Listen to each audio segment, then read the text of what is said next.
Kraft presents The Great Gildersleeve.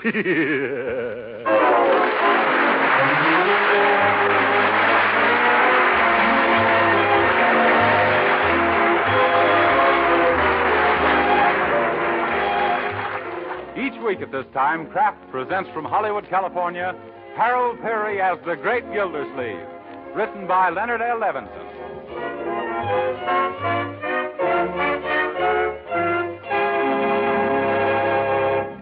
We'll hear from the Great Gildersleeve in just a moment. But right now, here's a question for you. Did you know that you can overeat and still be undernourished? That it's not so much the quantity of food you eat as the kind of food you eat that's important? Well, it's true. And that's why you should learn all you can about the right foods to serve your family. Wholesome, protective foods that provide the energy and real nourishment your family needs. So it's important to you that delicious Parquet margarine made by Kraft is one of the right foods, and that it's so economical you can serve your family all they need. Yes, Parquet margarine is a protective food that's packed full of wholesome nourishment. Parquet is one of the best sources of food energy you can serve. And you all know how important vitamin A is. It's truly a protective vitamin. Well, Parquet margarine is rich in vitamin A. There are 9,000 units in every pound. And don't forget, Parquet is the margarine with the delicious flavor, whether you use it at the table for baking or for pan frying. So ask your dealer for delicious, economical Parquet margarine made by Kraft. Just ask for Parquet, P-A-R-K-A-Y.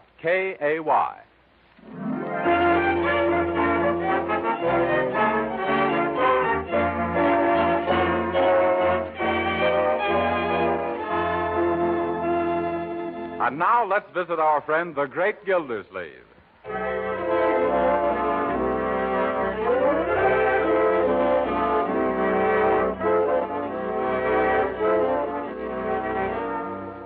Here we are, Mr. Gildersleeve. Report of estate of Marjorie and Leroy Forrester miners submitted by Throckmorton P. Gildersleeve, Guardian. Well, it looks very neat, Ted. Should impress Judge Hooker. Is it complete? All but the name of that firm that leased the 12th Street property. Oh, yes. Let's see. What was that firm? Oh, yes, the Swanky Hanky Shoppy. Thanks. I'll just fill that in. It was a 99-year lease, wasn't it? Yes, 99 years with monthly options. Oh, Marjorie. Yes, Uncle Throckmorton. Oh, hello, Ted. Hi, Margie. Say, that's a new dress, isn't it? Yes. What do you think of it? Stop asking him questions, Marjorie, or he'll charge the estate for giving a legal opinion. I'll go in the other room, young man, and tend to your papers. Okay. Did you want me? Yes. All ready to go to court, eh? Uh-huh. What about your brother? Where is Leroy? Oh, I sent him to change his shirt for the third time. Uncle, I wish we'd make him get rid of that printing press. Well, little boys will always revert to type. Now tell him to hurry. I don't want to be late. This is important, and I'm getting jittery about it. Oh, now relax and take it easy, Uncle Throckmorton. Relax? Ted says the report is in fine shape. Why, there's nothing to be excited about. Now, is there? No, by George. Come to think of it, I've done wonders. I do say so myself. In fact, I will say so myself. I've done wonders. I think so. Why, since you arrived in Summerfield a month ago, you've straightened out all of our investments, rented that vacant property, and even put the kitchen on a budget. Why, Judge Hooker should be very pleased. I hope so. I made up my mind to demonstrate to that old... What is it Leroy calls him? Old Leroy? What, Uncle Mort? What was it I told you not to call Judge Hooker? Pickle Puss. That's it. I made up my mind to show that old pickle puss that a competent businessman could administer this estate properly. Why? Because you can't put anything over on me. Excuse me, Mr. Gildersleeve. Yes, Bertie? Where did you buy them bananas? Well, from a man in a truck. They were bargains, too. The stores want 30 cents a dozen, and he only charged me 25. Well, he done gypped you. There was only 9 bananas. Yes. As I was saying, Marjorie, you can't put anything over on my type of businessman. We have a certain alertness. Great Danes. What's wrong? Look at the time. We'll be late for court. Oh, but court stays open until 5 o'clock, Uncle Moore. Yes, but we can't just drop in whenever we want, my dear. It isn't a barbershop, you know. We have to be there when the judge is ready to take us. Oh, like a beauty parlor. Yes. You see, I don't want to arrive late and have trouble with old Cucumber Face. I've got to get back here and pack up my bags so I can take the night train. The night train? Yes. Oh, I forgot to tell you. I'm going back to Wistful Vista this evening. Oh, Uncle Mort. Huh? I thought you were going to stay here and live with us. Well, I am. That's why I'm going back to Wistful Vista. Huh? to sell or lease my house there. You are? Oh, that's wonderful. Oh, Leroy. Yeah, what's this? Uncle Mort's going to sell his house in Wistful Vista and come back here and live with us. Oh, boy, gee, that's wonderful, Uncle Mort. Take it easy. Do you want me to make a for sale sign on my printing press? No. Thanks, just the same. You haven't got that many shirts to spare. Oh, Ted, is it time to go? Yes, we should hurry down to the courthouse. Everybody ready? Leroy, Marjorie, Ted, Bertie? Bertie's not going to court with us, Uncle Mort. I know that. I just want a glass of water. That ham I had for breakfast. Water, Bertie. Yes, Mr. Gildersleeve, bringing it. Good. Anybody else want any water? No, no. thank you. Here you are, sir. You better hurry, Mr. Gildersleeve. 1 second while I drink this. Thanks, Bertie. Now I'm ready to go. Oh, excuse me. I must have drunk too fast. Wait a minute, Ted. I think Uncle Mort has the hiccups. Hiccups? No, I'll be all right. Ooh. Maybe you better do something about it. No, I'll be all right. Ooh. Well, Uncle Mort, you better sit down and rest a minute. Well, what about court? You know, old Judge... Judge Hooker, he'll wait. Yes, I can have it put over till tomorrow. But I got to get back to Wistful Vista, Ted. I couldn't do that. Or could I? Why not, Unc? No. I'll be all right in a few minutes. Oh, isn't this silly? Now, don't try to talk, Uncle Mort. Just sit quietly for a few minutes and rest. Rest? All right, I'll rest.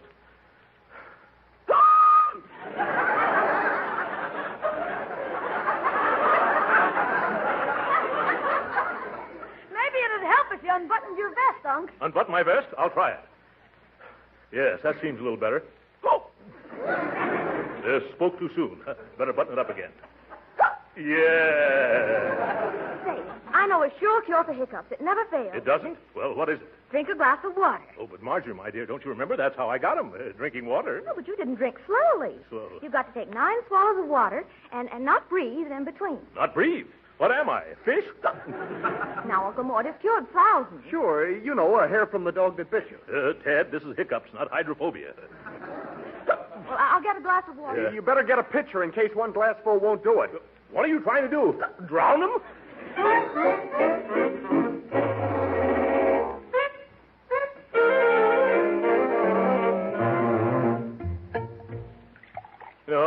No more water, Marjorie. One more swallow and I'll fly back to Capistrano. Oh, help me out of this rocking chair. I'm getting seasick. Cheer up, Unc. If you can keep on hiccuping for another 2 hours, you'll get your picture in Strange as It Seems. You're a bright boy, Leroy. Now keep quiet. Mr. Gildersleeve, I just remembered something that'll take care of those hiccups. You do, Ted? What is it? But it's simply a matter of breath control. Say, Peter Piper picked a peck of pickled peppers without taking a breath. Oh, Go on, try it, Uncle Mort. Well, all right. Peter Piper picked... No, slower, like this. Like this. Peter Piper picked a peck of pickled peppers. That way. Peter Piper picked... Oh, more water, Bertie. Here we is, Mr. Gildersleeve. Thanks. Well, who's got the next suggestion? Step right up. Don't be bashful. Gildersleeve the guinea pig. That's me. I wouldn't be bringing it up, Mr. Gildersleeve, except I know it'll work positively. Now, if you hold a cold silver knife on the back of your neck, then hiccups will be gone with the wind. Well, all right. I'll try anything once. If you got a cold knife, Bertie. Yes, sir. I brought one right here with me, Mr. Gildersleeve. Unbutton your collar, Uncle. There. Ooh, it sends the shivers up and down my spine.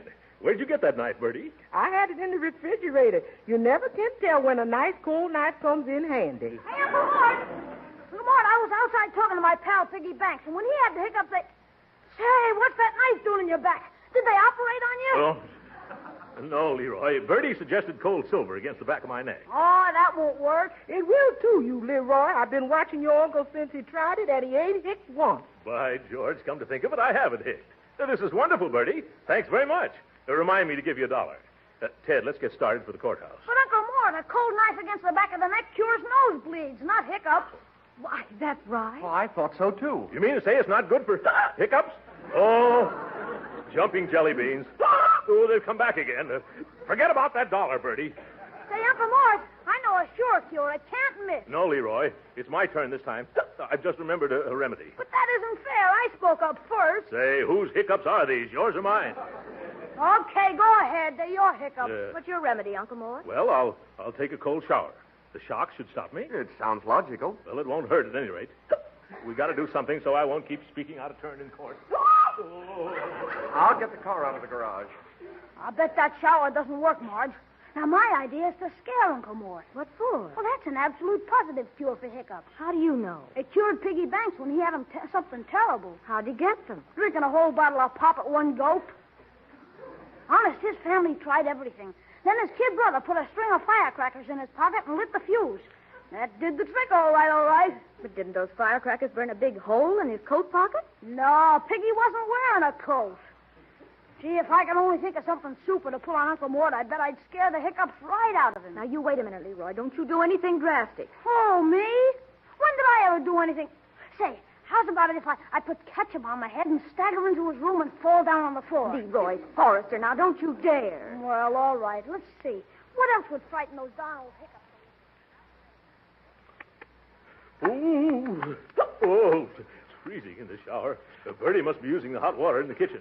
Oh, this water is ice cold. Oh. Uncle Mort! Uncle Mort! Yes? Uncle Mort, where are you? The house is on fire! What? The house is on fire! Oh, I've got to get out of here. Oh, where's my clothes? No time for clothes. My bathrobe, where'd I put it? Never mind, here's a big towel. All right, come on, Leroy. Which way shall we go? No, Uncle Mort, go back. Why? Because you still got the hiccup. What's that got to do with my house being on fire? It isn't on fire. I was just trying to scare you. Scare me? What's the big idea? Gee, I only meant it for the best. I was just trying to frighten the hiccups away. If I ever ran out of the house like this, I'd frighten the neighbors away. I'm awful sorry, Uncle Mort. Say, you better get back in the shower. There's a big drip on the carpet. Who, me?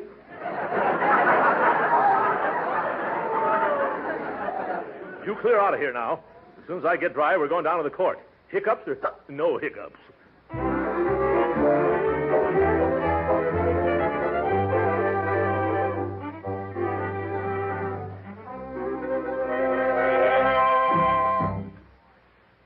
All right, folks.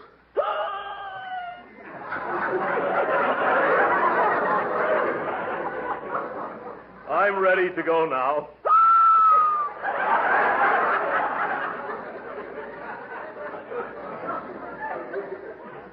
Come on, Ted. Come on, Marjorie. We're coming. Yeah. Where's Leroy? I think he went out. He must be waiting in the car. Good. I hope the judge doesn't mind. Okay, buddy, stick 'em up. Your money or your life. Leroy, come out of that closet and put back that water pistol. Oh, that didn't work either. You can't frighten me, Leroy. I'll go out and get in the car, young man. I told you, Leroy. Just you wait. I'll figure out a scheme that'll make Uncle Mort forget all about those beaks of his. Yeah. Now, get in the car, everybody.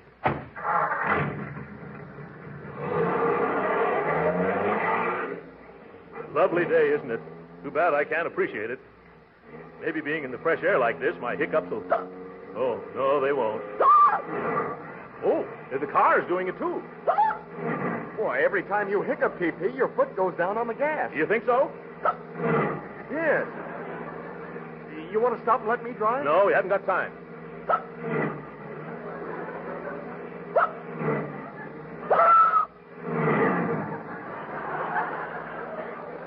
Careful, Uncle Mort. Careful, you just went through a traffic signal. I can't help it. I'm afraid they're getting worse. Oh, lots worse. Yeah, the curve, officer. Yeah. What's the idea of driving down the street like a jackrabbit and jumping the signal? Where's your driver's license? Well, it's like this, officer. Oh, it's like that, is it? Hey, what's going on here? My uncle has a severe attack of hiccups. Yeah. Yes, he got it drinking a glass of water. Water, huh? Well, that's original anyway. He's been hiccuping for hours. Show the officer how you've been hiccuping, Uncle. See? Never mind, I've heard him before. Officer, we're in somewhat of a hurry. We're rushing down to the... I get it, to a doctor. Well, come on. What? Oh, of course, that's it. Where's the nearest doctor, officer? Let's not dilly-dally. Gee, you got it bad. Follow me, I'll clear a way for you. Thank you.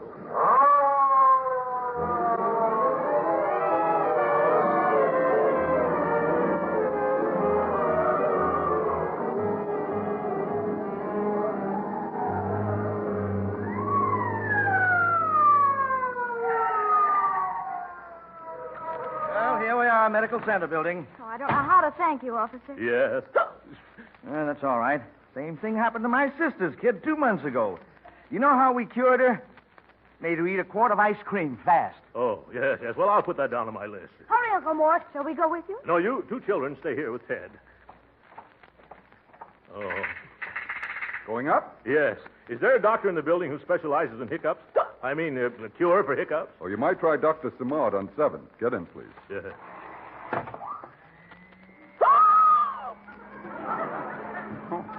Say, you've got them bad, mister. Yeah. Well, I know something that will cure them in no time. You do? What is it? Eat a quart of ice cream fast. Yeah. 7th floor. There's Dr. Simard's waiting room, 4 doors down. Thank you very much. All this fuss over these silly hiccups. Well, at least I'll get rid of them for sure now. Dr. E.E. Simard, throat, chest, and stomach. That should cover hiccups, I guess. Oh. How do you do? Do you wish to see the doctor? No, I just dropped in to catch up on my last year's reading. Well, you should do something about those hiccups. Now, a quart of ice cream eaten fast. I know, it's a sure cure. But I want some competent medical advice. Is the doctor busy? Not at the moment. Now, if you'll step in here and disrobe. I don't want to disrobe. I want to see the doctor. But if the doctor is going to examine you, He keeps his clothes on, doesn't he? Yes. Well, then I'll keep mine on, too. Where is he? Step in here. Doctor, this gentleman wishes to consult. Tut, Miss Wood. How many times have I told you that patients must disrobe? We've been all through that, Doctor. There's no need for me to do that. You can see what's wrong with me. Open your mouth, please, and unbutton your vest. Yeah. Thank you. You can close your mouth now. Well, it didn't take me long to diagnose this case. No? No, you're suffering from an intermittent, uncontrollable diaphragmatic spasm causing a sudden inhalation which is interrupted by a spasmodic closure of the glottis. I am? Yes. Well, what does that mean, Doctor? You hiccup. I know I hiccup. I can hear myself. How do I get rid of them? Now, don't get excited. I have a painless and infallible cure. Oh, you have? What is it? Eat a quart of ice cream fast. That'll be $5, please. Oh!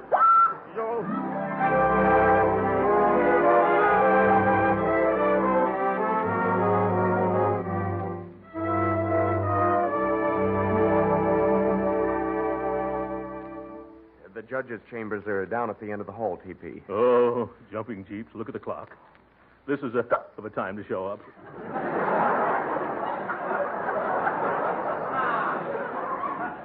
Feeling better, Uncle Mort? No.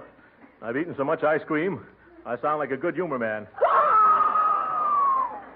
Now, take it easy, Uncle Mort. You take it easy, young man. And don't say anything to the judge. Here we are. Ted, did you send the financial report down this morning? Keep quiet. Now, don't worry. That report went down early. Should make a wonderful impression. Well, come on, let's go. Yeah, might as well face old Pickle Puss. Careful, Leroy. Anything you say will be used against me. Come in. Hello, Judge Hooker.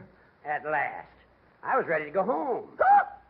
What you hiccuping for, Gildersleeve? For about 4 hours now. Uncle Mort's been suffering all day long, Judge. Yeah, maybe if you could frighten him. Quiet, Judge. Leroy, quiet. Yes, Judge.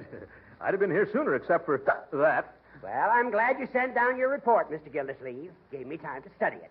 I'm pleased with what I found. Gee, that's swell, Judge. I thought you could do a good job for these children. You did? Well, thank you, Judge Hooker.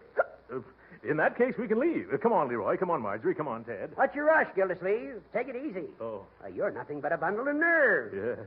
Oh, I never knew nerves came in such large bundles. That's very good.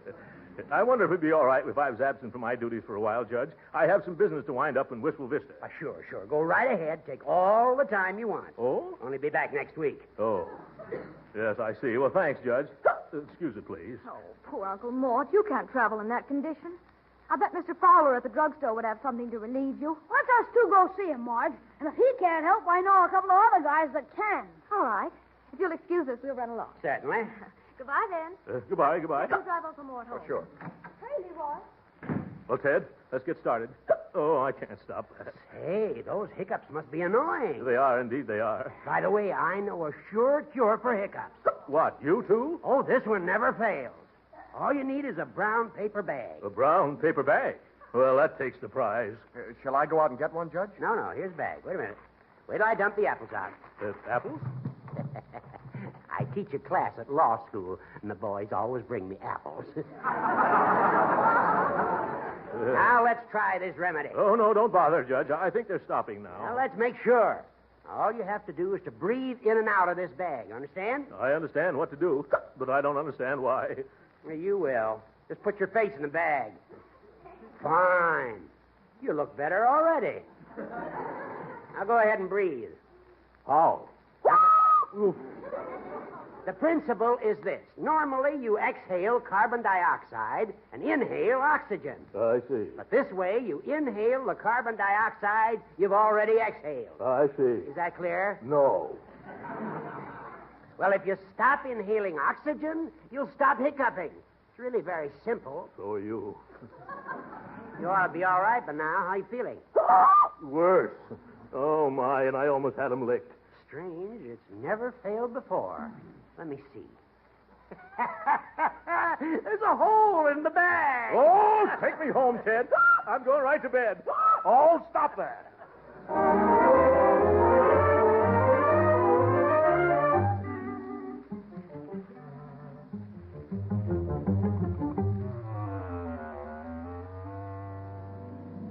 Hey, Lefty. Yeah? Here's a pillowcase. The ball is silver in here. Okay. Now, when we go out, if anyone asks who we are, we're the laundryman. I got you, Red. Shall we take this silver cup, too? Let me see. Awarded to Throckmorton P. Gildersleeve, first place potato race annual picnic, Gildersleeve Girdlewicks. Hey, I guess he was the whole works, huh? What do you say? No. It's more trouble than it's worth. Oh, yeah. It's too easily traced, huh?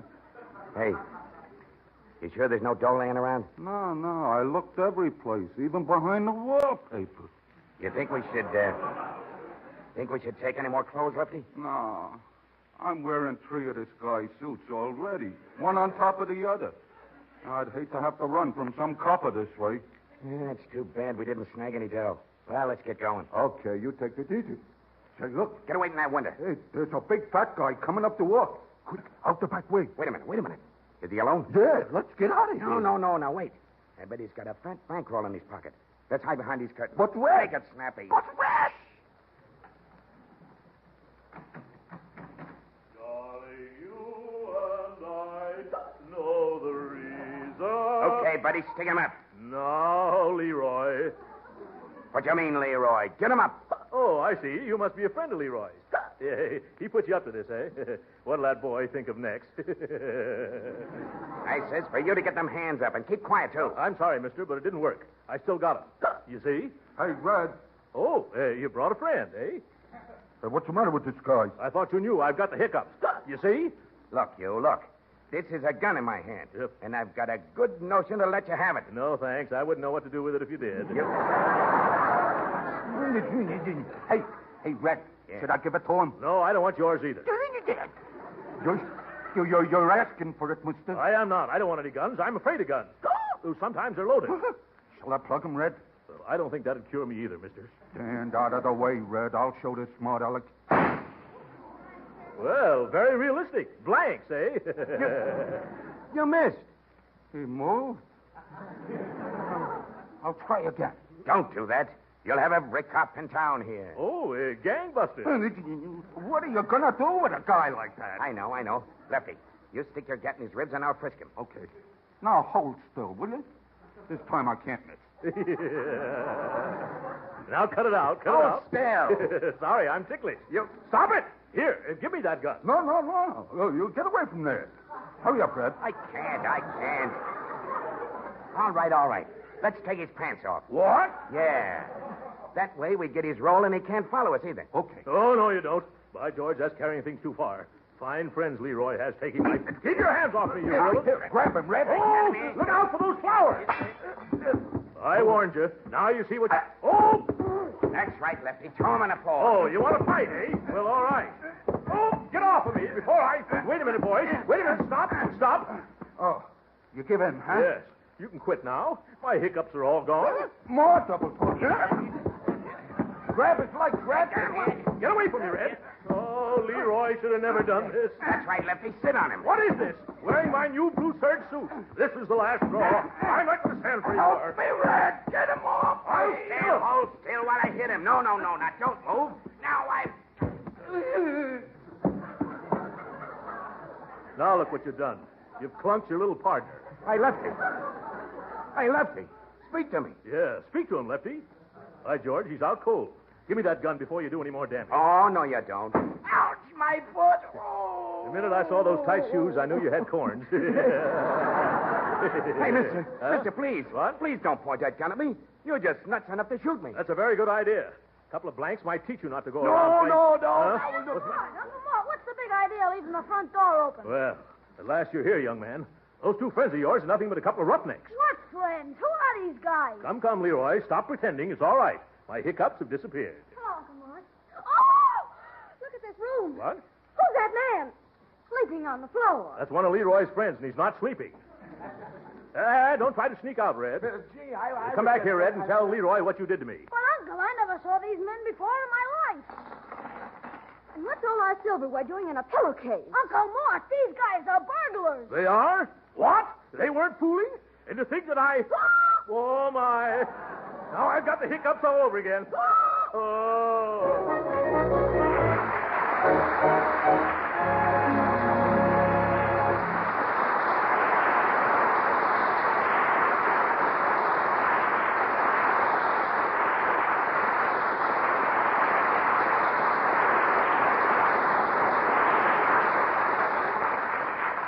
The great Gildersleeve will be with us again in a few minutes.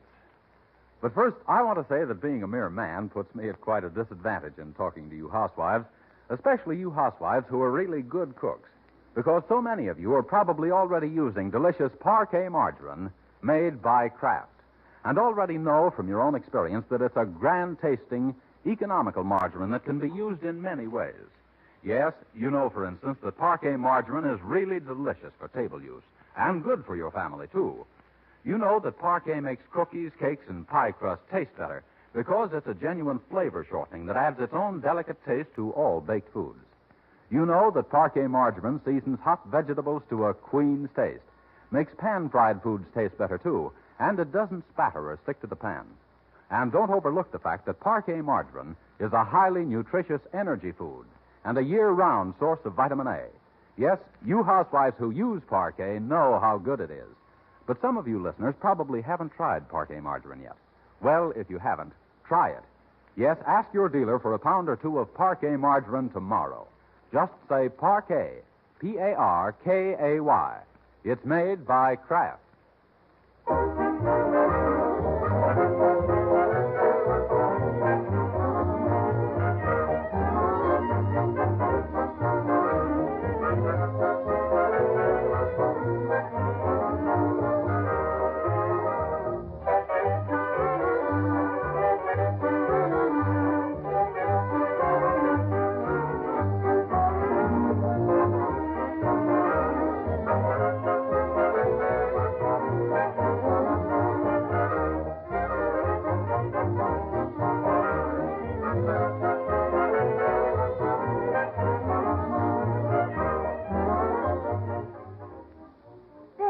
Your bag's all packed, Uncle Mort. Oh, thank you, Marjorie. Say, Unc, how soon will you get back from Wistful Vista? Not until Wednesday. Oh, you'll be gone that long? Yes. I've got to put my house up for sale, and I also want to be on hand to greet my two little chums, Fibber McGee and Molly, when they return from their vacation Tuesday night.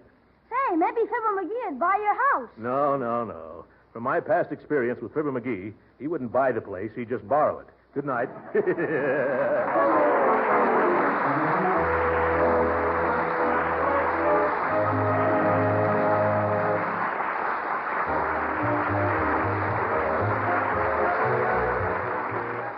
Original music heard on this program was composed and conducted by William Randolph. This is Jim Bannon speaking for the Kraft Cheese Company and inviting you to be with us again next week at this same time for the further adventures of the great Gildersleeve. This is the National Broadcasting Company.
Testing 1, 2, 3, check. Oh.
And good morning, weirdos. How are we today? Yeah. Did anybody watch the show last night? Anybody? If you did, you might have heard the actual words to my theme song, Do Wackadoo. Do Wackadoo. Who'd have thought there were words to that song, right? That's just crazy. It's crazy, man. It's totally crazy. So here I am, once again. I can get rid of this now. I don't need to echo inside of my own head. I'm going to echo inside of yours instead. So, it is Friday. It is Flashback Friday. If anybody wants to do any flashbacking, any backflashing, any, there's like a backflash, if anybody wants to like say, dude, I remember, I totally remember, do you remember? And I can say, no, I don't remember, man. Tell me about it. And then we can discuss it, whatever it is. Right? It's time to flash back. So if you feel like flashing, let me know. And I will dig through my peachy folder here to see if I have anything left in there I need to turn into my homeroom teacher, man. Because like I'll be at school in like a couple of hours, and I think Gary's gonna come pick me up, and we're gonna go by Charlotte's and get a doobie, and then we're gonna go pick up Pineapple Head, right? And then we're gonna cruise over to the high school, and then we're gonna get loaded on the way. Oh, can we stop at Circle K and Grand Avenue so I can get myself a burrito?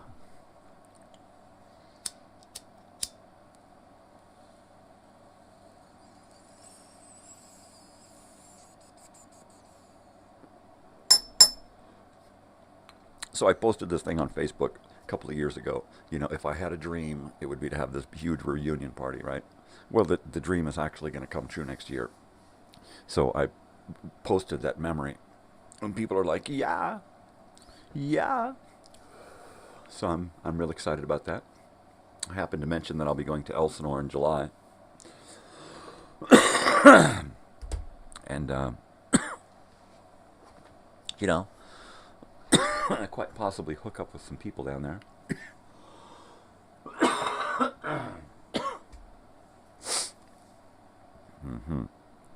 I figured out what's up with my computer.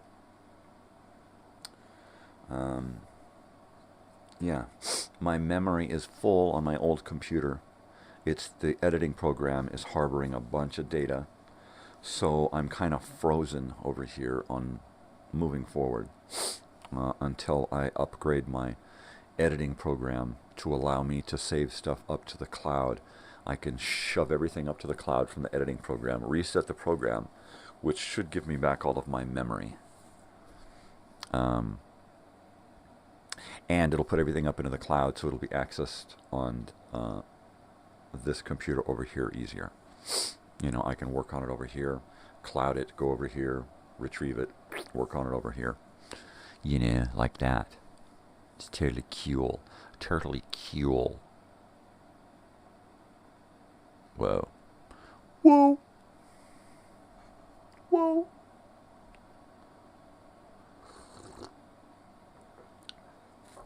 Now what? Now I'm Joey Lawrence? Whoa. Totally. I'm totally Joey. Totally Joey. Joey Lawrence. He had he's got a son that's into acting. And I saw him a few years back on one of those episodes of the new Hawaii Five-0. Bad show. Kid was all right. Show was bad. I think he came on to that show as a regular for a while. Whoa. I wonder if he ever does the whoa thing like his father. Not his father. Yeah. Not his father before him. Well, his father didn't come after him. Shut up. Now you're getting time travel-y again. It's a paradox, man. It's just a single lax. If you want a pair, you gotta pay extra. Shut up. So it's Friday, man. It's fucking Friday. Actually, tomorrow's Saturday, and we're probably gonna hopefully go out of town for a few hours. Yeah, man. Go see the in-laws down in Temecula, in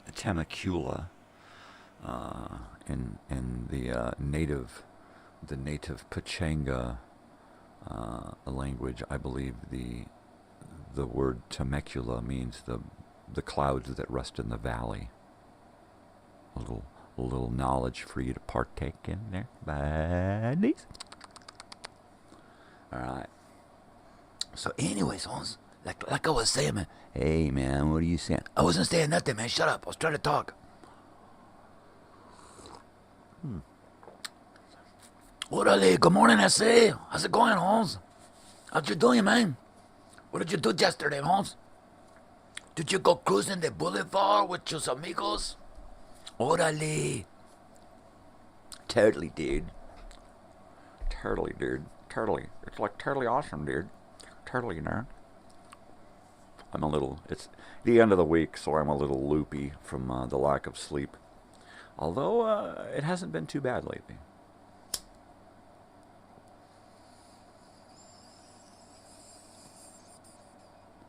It's like just enough lack of sleep to make me loopy, but not enough to make me like, right? Who else used to have a peachy in high school?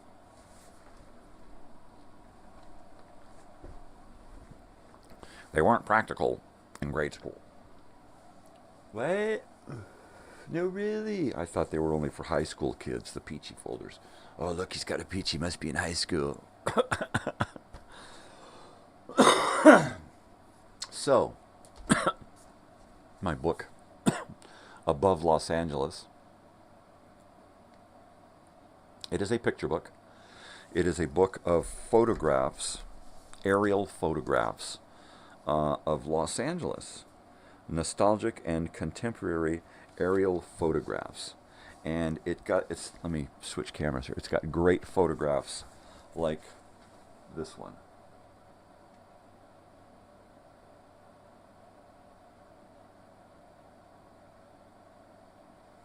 Is that awesome? That's California right there, baby. That's California freeway, baby. That's what it's all about, baby. Oh, I'm sorry, babies. Orale, babies, Holmes. What's up, babies, Holmes? Oh, and then the nighttime version of it, right?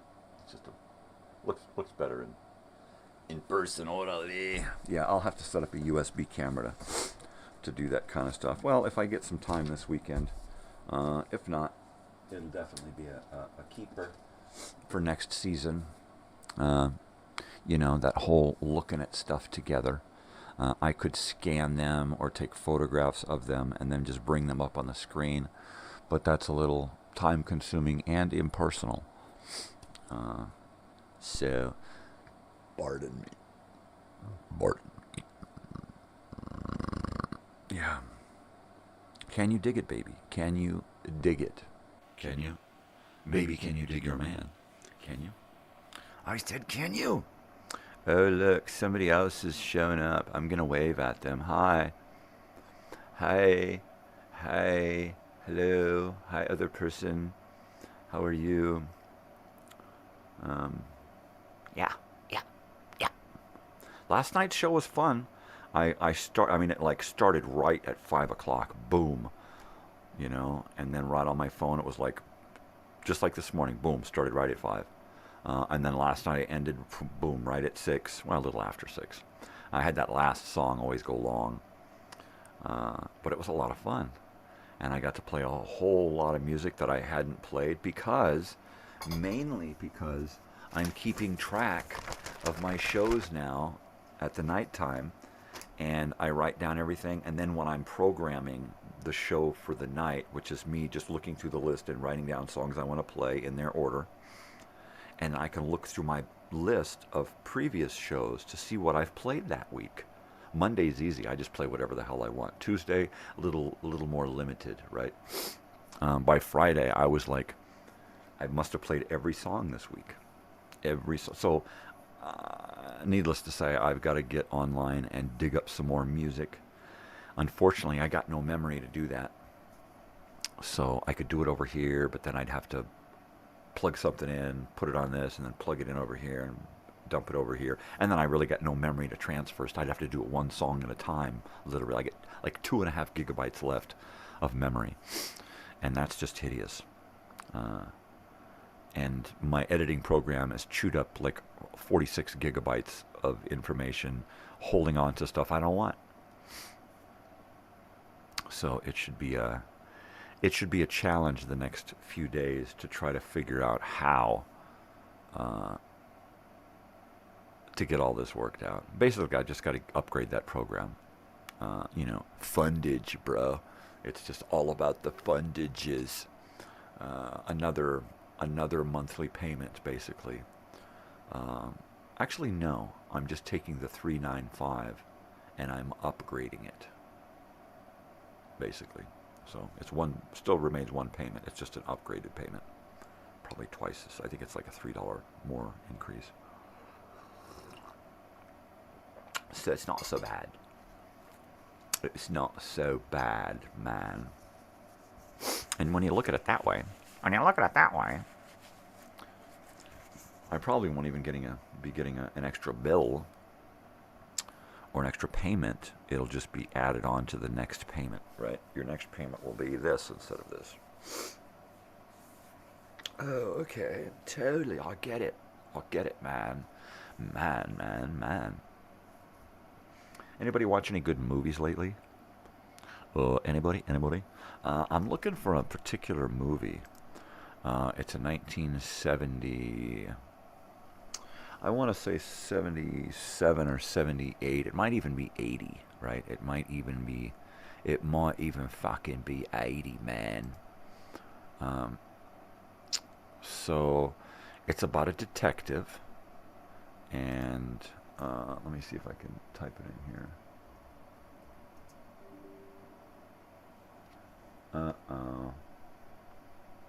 I was typing on the wrong computer again.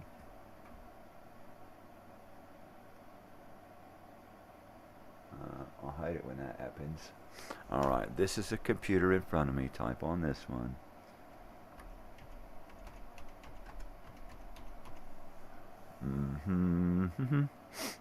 Alright, let's see if that gets me anywhere.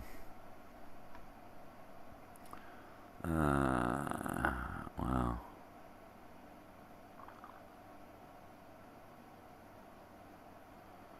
No, you know what? I think I got the wrong title.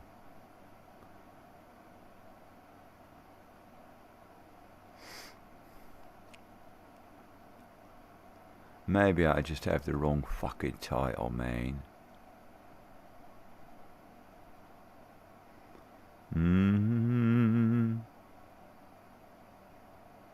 Yeah, that's...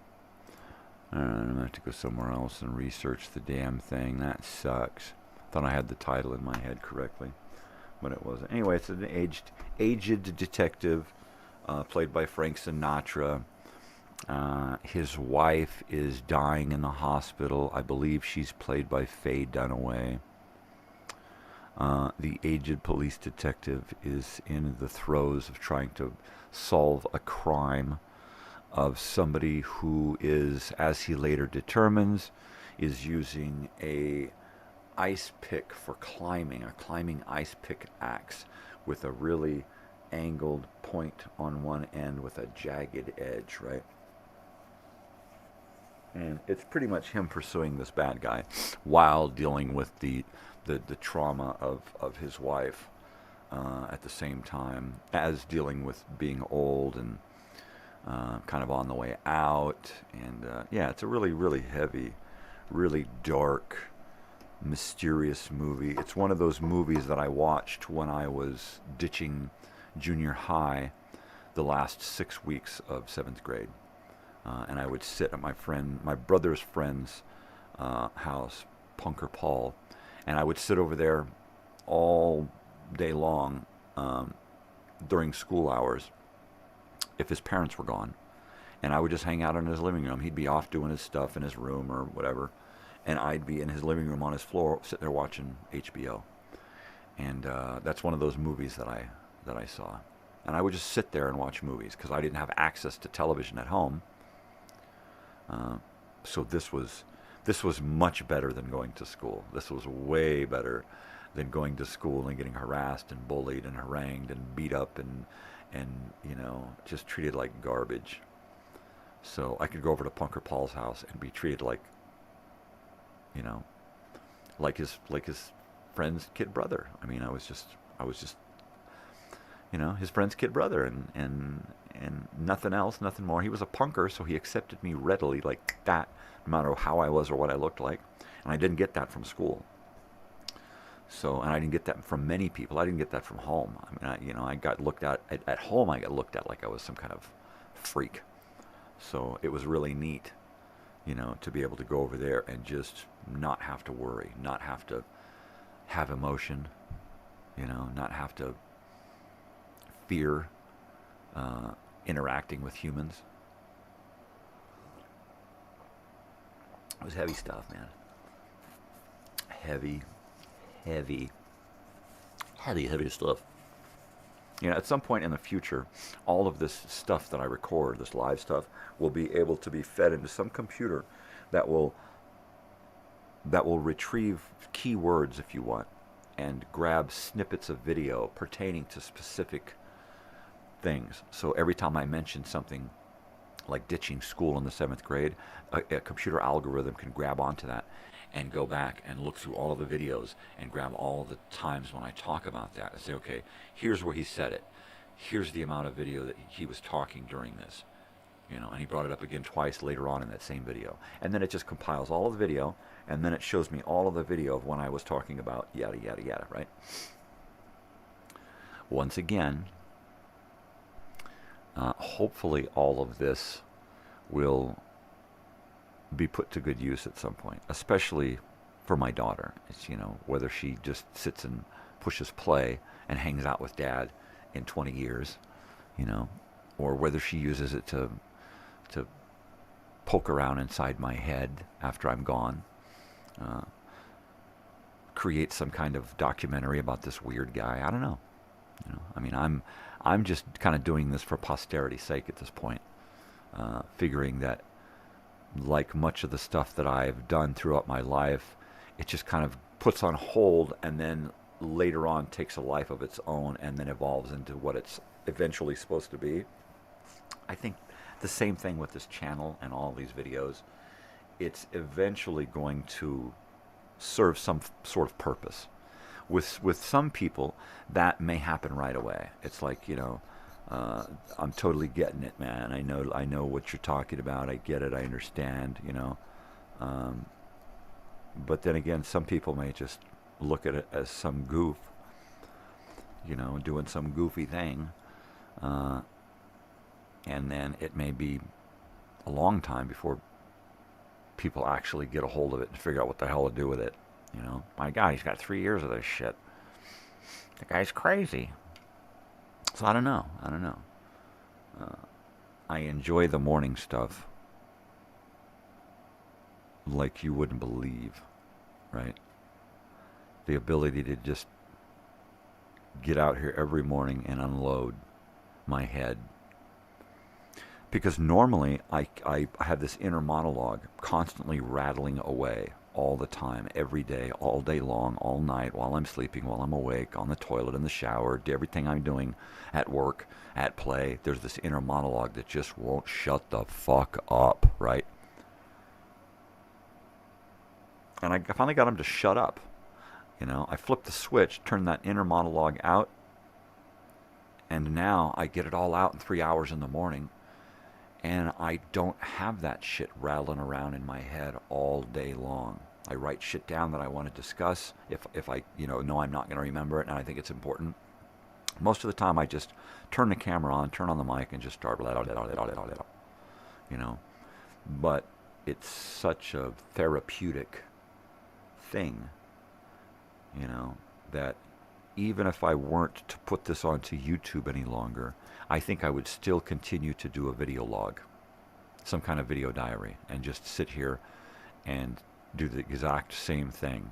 Sit here and have coffee and talk to the people who would be viewing this in the future, if anyone. Say I'm talking to my daughter in 20 years, or I'm talking to some alien race on another planet who's picking this shit up going, this guy's fucking nuts. And his alien wife is saying, leave him alone, he's just a weird human. Right? All right.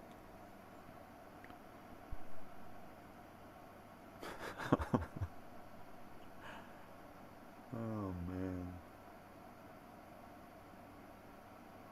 Yeah, I just get into these phases where it's like all I can think about is this one thing, And he's going through a phase. That's me. I'm a phaser, dude. Phaser beam. And usually within a couple of weeks or so I get burned out and I move on to something else, right? Which is kind of like that with the videos. I'll do a whole bunch of videos, and then I'll kind of take a break, and then I won't do any videos for a while. And then I'll come back and I was like, I want to do a whole bunch of videos, and then I'll take a break, or something will come up and I won't have time, right? Like I'm just right in the throes of making like 40 videos right now, and then all of a sudden my computer's deciding that, its belly is full. So it's like, okay, I'm going to take a break from that, and I'll work on something else for a while that is doing. Maybe I'll work over on this computer and build up a bunch of X-1s, because my calendar is really going to be full of those. I've got them all loaded up for next week. I need to work on, 20 episodes of X-1. 5, 10, 15, 20, 30 episodes. 25. So I need to do like 25 episodes for next month of X-1. And that's going to put us about halfway through the series, I think. Somewhere thereabouts.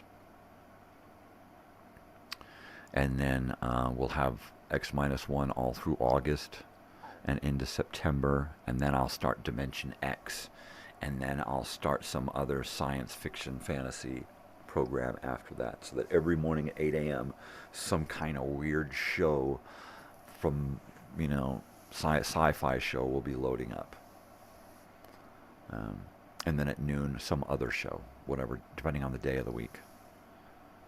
But that's a lot of videos and a lot of uploading.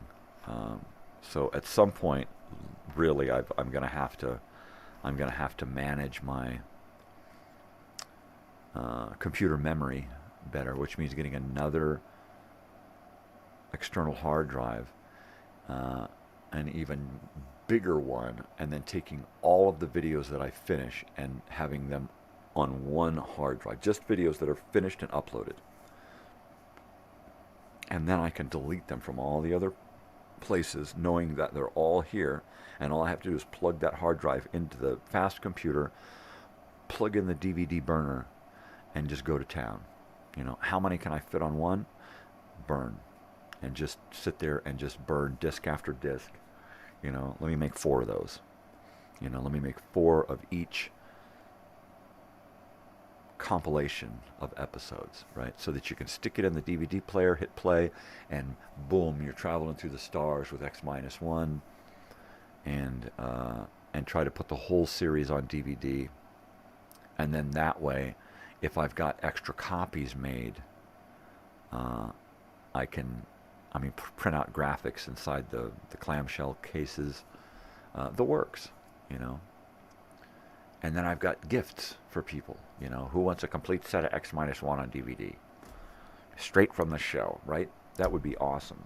So these are things that are probably going to be taking place when I've got a lot of downtime and I'm not on in the mornings, I'm not talking, I'm not doing any voiceover. It's just me and the computer consoles and a lot of time, you know.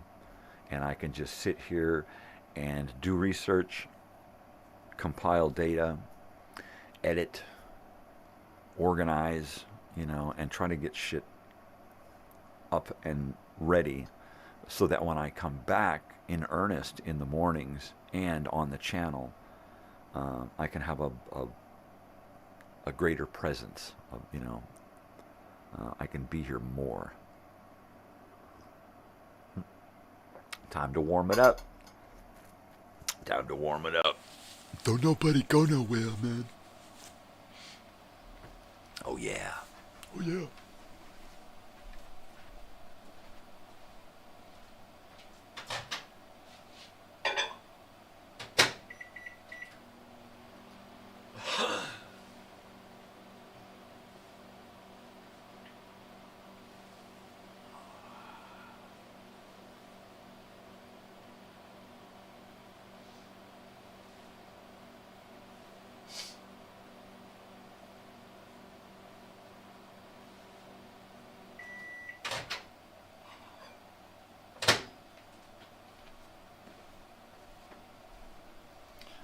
Totally. So, like, if my sister shows up, maybe we'll... Oh, no wedgie. Maybe we'll pop on some more slides or something. We'll take a look at some more stuff from the 70s. I know, because she's got most of the pictures that I have, because I borrowed them from her to scan them. But I've got a bunch of slides that I actually had to get a scanner and sit here at the computer and scan each slide one by one. That was, like, heavy, right? That was, like, totally heavy.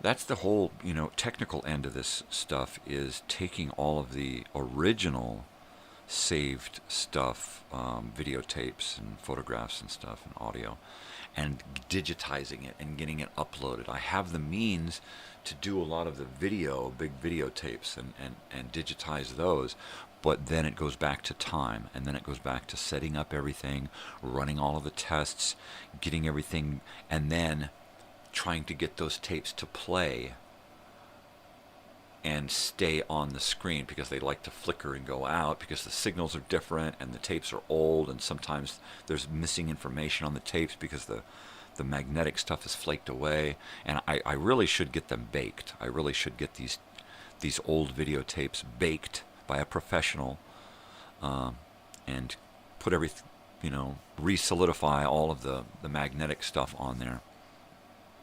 But that's fundage, you know. That's some severe fundage. So I've got the machines, I've got the tapes, I've got all of the resources, but I'm afraid to jump in and start, you know. I think what I need to do is take one of the test tapes and just do it, you know. Say, okay, let's use this test tape over and over and over again to get something digitized. Once it digitizes and looks good, feels good, then start jamming those other tapes in and just let it go. And just one after one, play, record, and file that shit away. Once again, I need a lot of memory for that. Those digital video files are pretty big.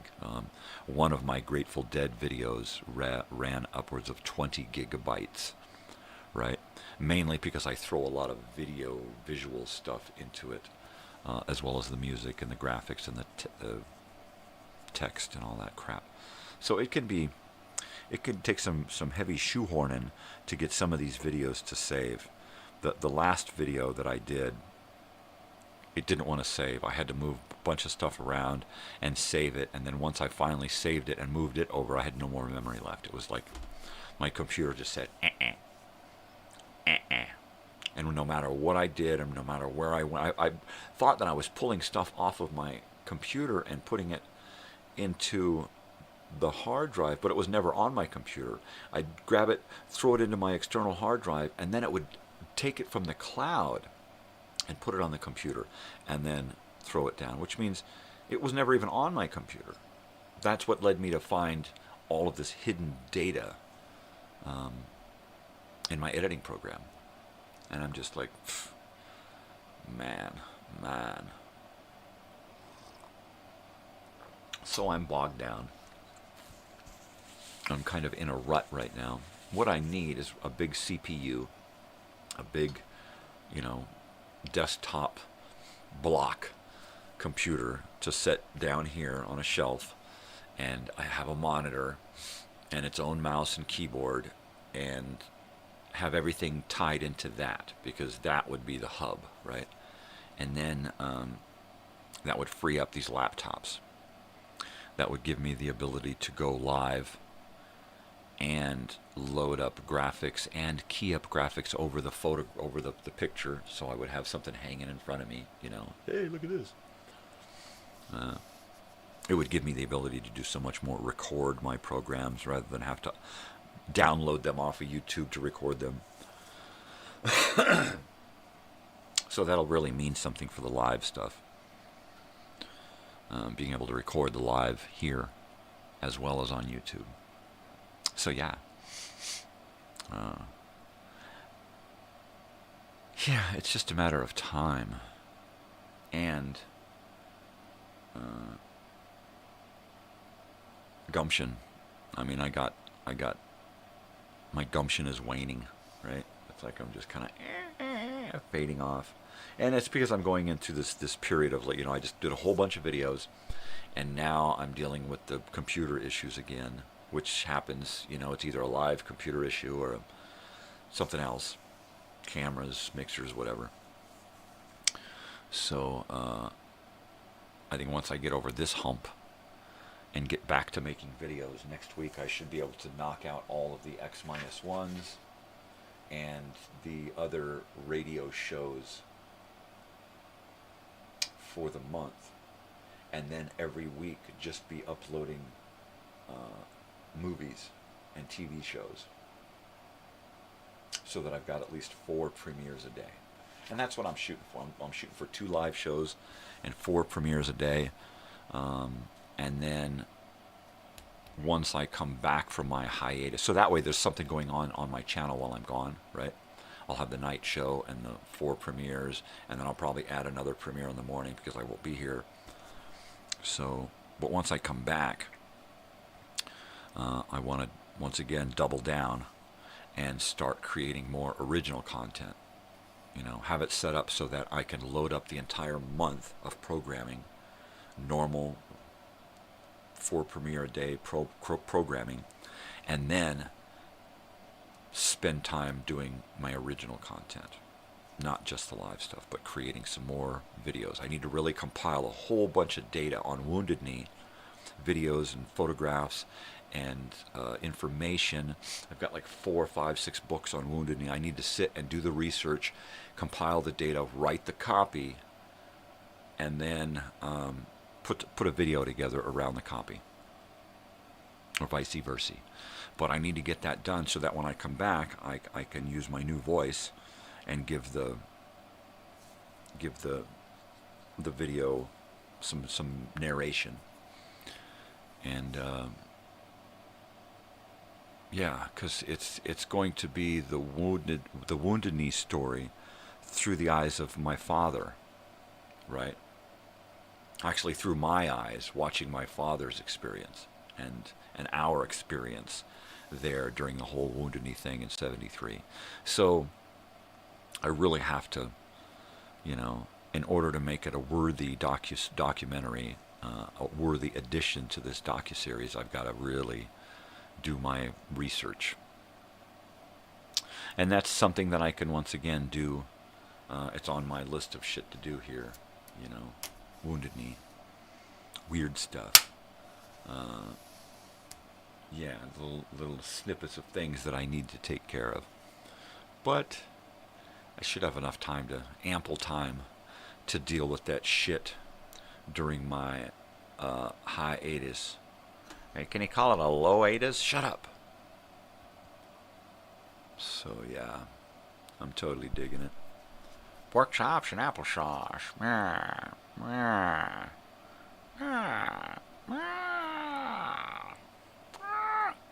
So last night I was sitting here futzing around trying to get a few things cleaned up on the computers before I went to sleep early. Got into bed at 10, got to sleep by 11, only woke up 3 or 4 times.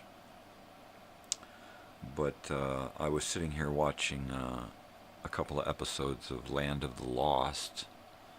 Wilra Ahari. Shaka, no, Chaka, no.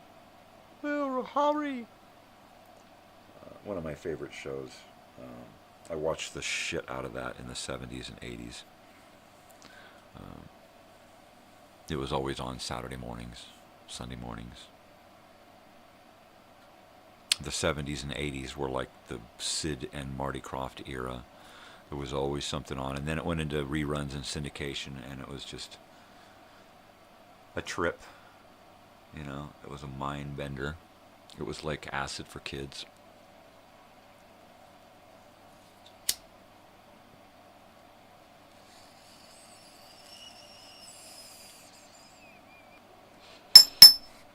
And they were weird shows.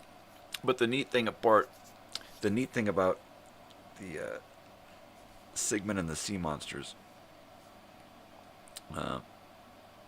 was that it was a Southern California show. It took place like in Malibu on the beach. Of course they had sets. Sid and Marty Krofft's sets were always fantastic, but this set was just a house on the beach, right? Or the cave where the monsters lived. So there wasn't really too much. I think it was only 2 sets, right? No, 3. The outside of the house, the inside of the house, and the inside of the playhouse, and then the monsters' cave. That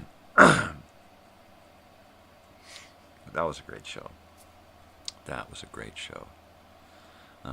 What's his face?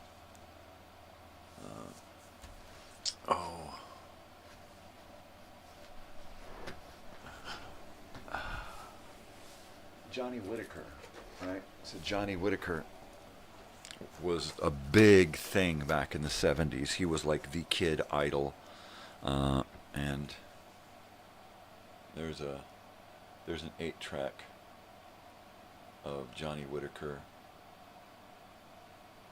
Kind of hard to see that, but I've got a few. This is an unopened Johnny Whitaker 8-track from Chelsea Records in Hollywood, right? And that's pretty cool. That's one of those memorabilia things that I just love, you know. Also one of those things that I would love to share with other people if other people have interests from back then, 70s and 80s, and you want to talk about them, and then, you know, hit me up if there's something that it looks like it's appropriate. You know, I might send something to you, because like I said, I got a whole bunch of stuff, you know. And at some point I may say, okay, look, I'm going to give stuff away and it's free, but you got to pay postage on some of these things. because I think that's where it's really going to bite me in the butt, doing all of the giveaway stuff. I think when I do the drawings, I'll pay the postage, but when it's, you know, somebody doing like a comment text, it's not going to be a drawing. It's going to be more like an auction, right? So I'll auction it off to the highest bidder would be the person who would throw the most information in the comments about that particular thing, right? Who knows the most about Johnny Whitaker? Go. And then it's like people comment, well, I know this and I know that and I know this, and no copying and pasting, no running over and looking at shit up. You have to tell me out of your head. This is going to happen quick. Who wants this? Who wants this? Who could tell me the most about this, or about this person, or about this artist, or this thing, or this event? And then it's yours. You know, what do you remember about King Tut and the King Tut tour through the United States? You know, well, I remember Steve Martin doing that song King Tut, and I remember it was all over the radio, right? And I also remember it was on TV too. There's a whole, everybody was into Egypt, you know. There was all these shows, the shows, everybody was stealing artifacts on Barnaby Jones, and, you know. So tell me about something, and then if you say the most about it and you're willing to pay the $3 or $4 postage for media mail, it's yours, you know. And I think I'll probably get into doing something like that. Who wants a pile of records? You know, it'll cost you $4 to ship them, you know. Why not?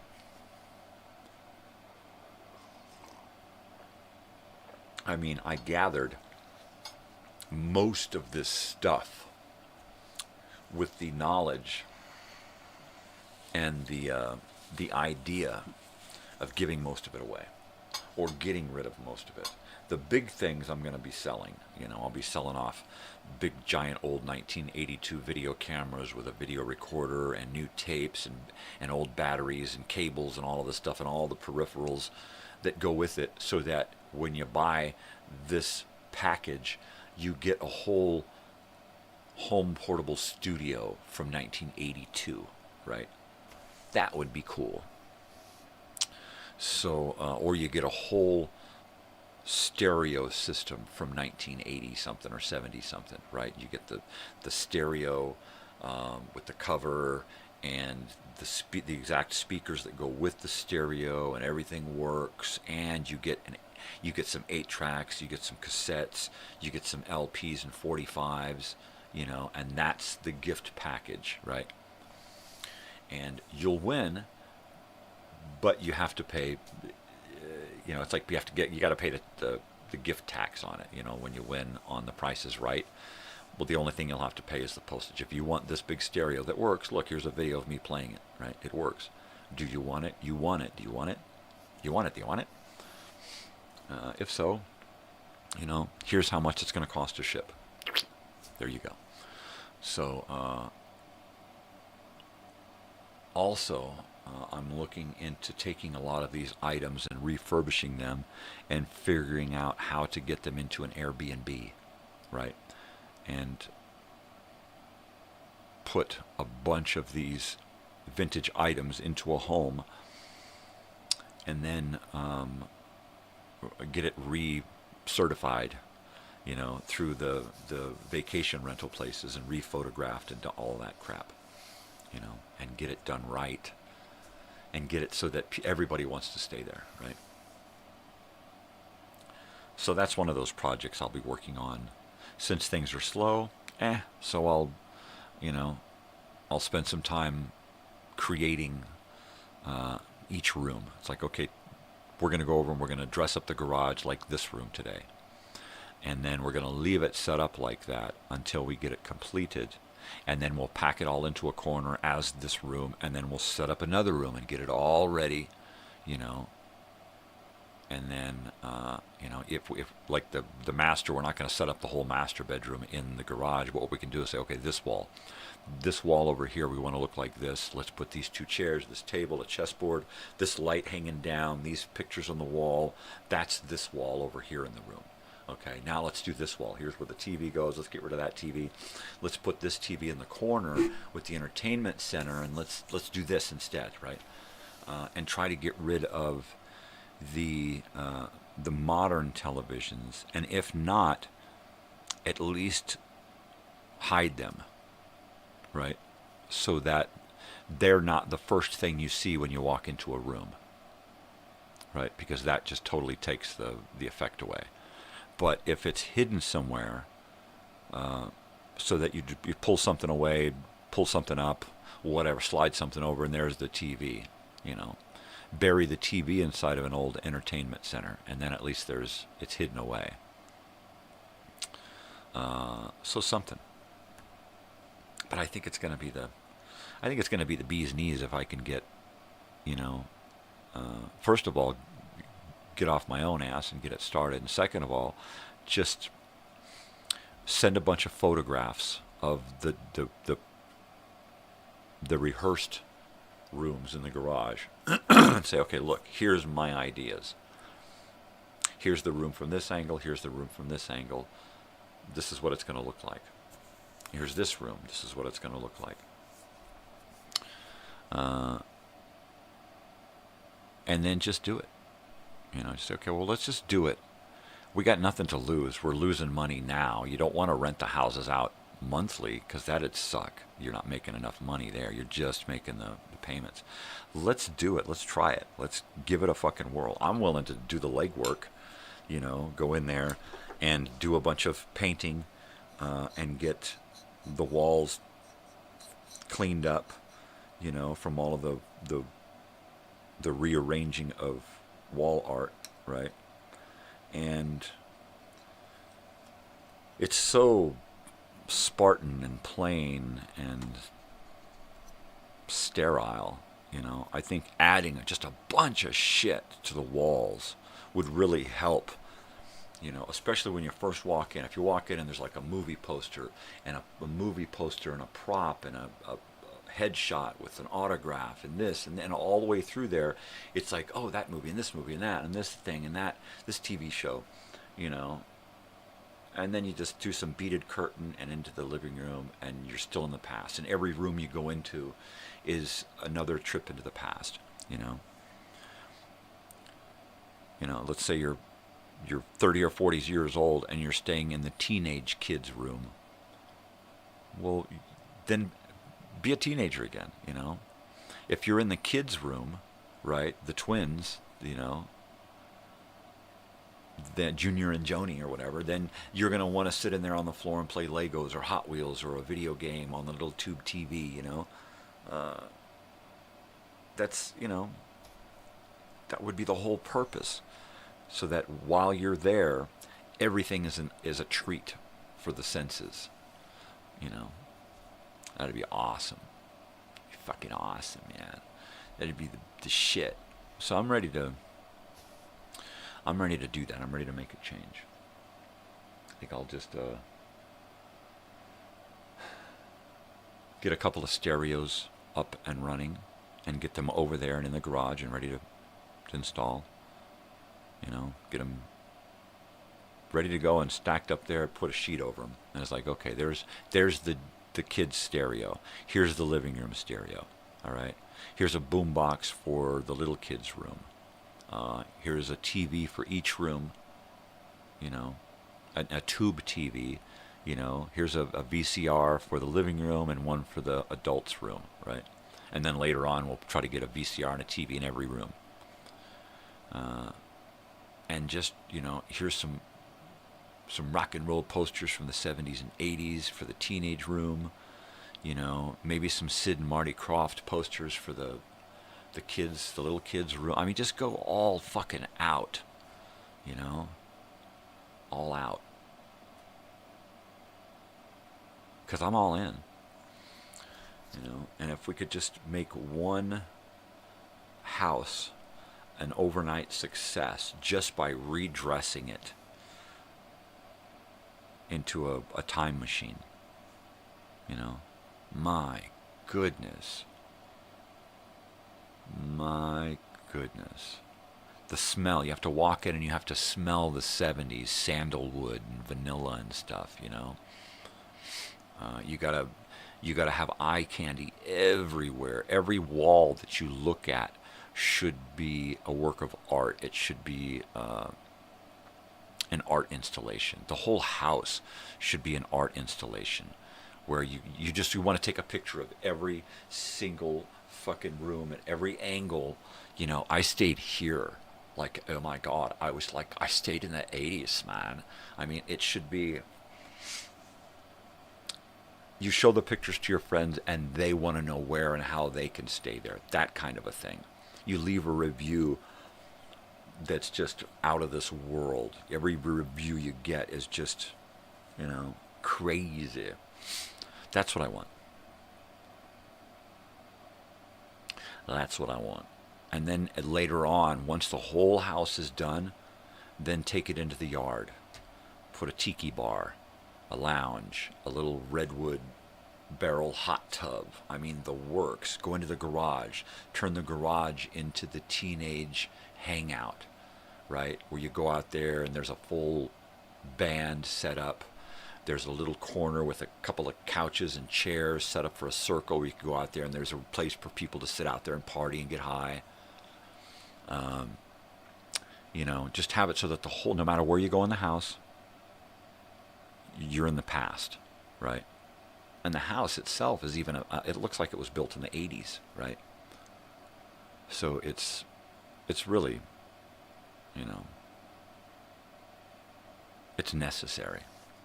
That's it. It's necessary. The house needs this to happen to it.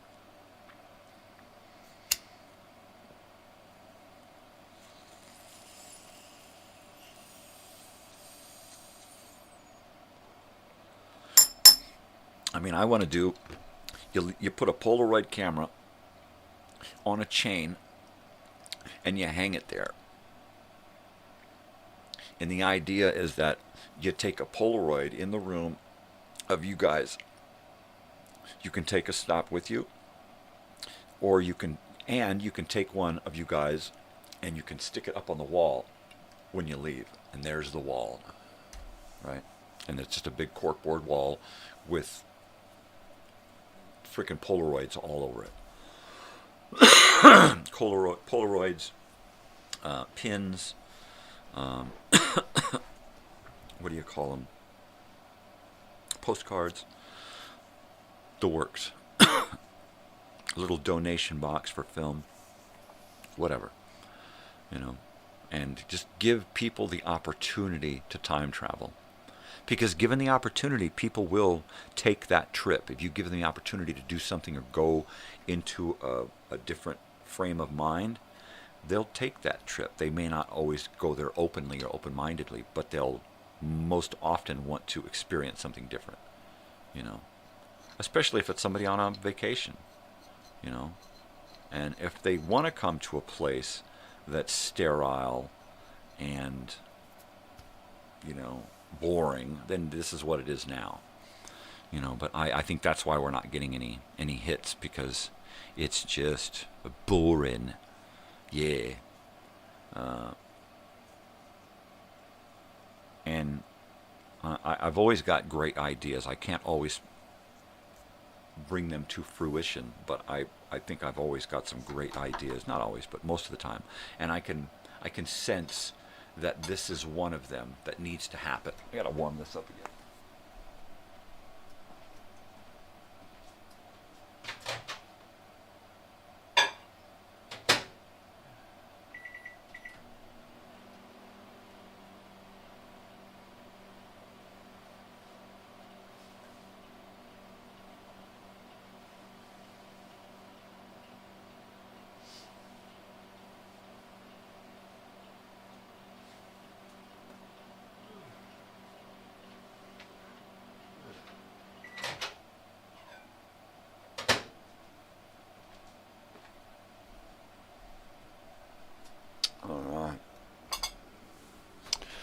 So, yeah, I think I'm going to, along with trying to get our swamp cooler up and working for the summer, I think this is going to be one of those short-term goals that I need to try to accomplish before I go and take some downtime. I think if I can work on this house idea over July, between now and the end of July, and then say, okay, look, this is how I've got it set up. Can we add this stuff to the house for a while and see if it helps? See if we get better reviews. See if we take new pictures at some point, is it going to then up the ante, right? And I think that's what we need to. We just need to jump into it. Since we're not losing, since we're already losing, we're not going to lose anything by trying a different approach, right? And I think I just need to try to talk them into taking that different approach, right? Look, I've got these great ideas. Give me a month, right? Let's or give me 6 months. You gave this other lady a year, and it was crap, right? It was our crappiest year yet.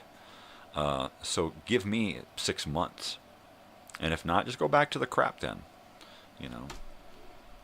We can fit not working into our schedule, just as easy as I can fit rearranging the house and then unarranging the house, right? So I'm totally cool with trying to make something out of nothing, because there's nothing going on there, right? It's just so boring and drab, and I don't know how. I don't know why people would want to stay there, honestly. It's a nice, clean, immaculate, well-placed house with a lot of amenities, but it's bland. It's just boring. The only thing to do there is to watch TV or swing in a hammock and make s'mores. I mean, that's it.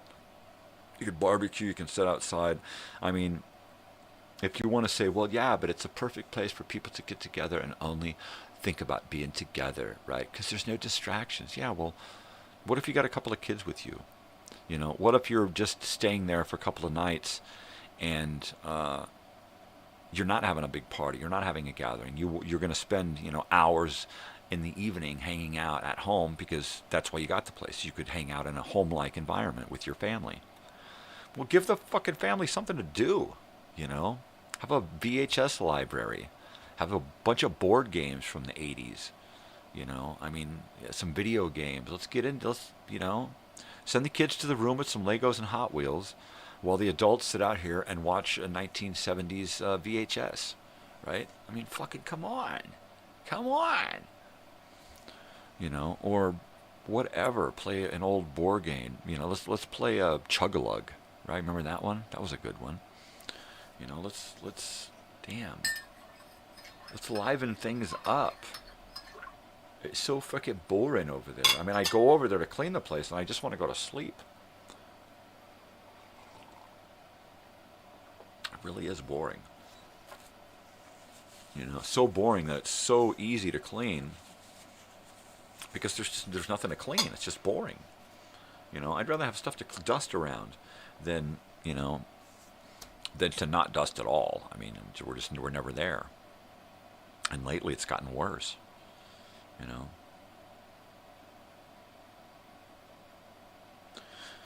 Yeah, I think that's going to be this notepad is going to be the house.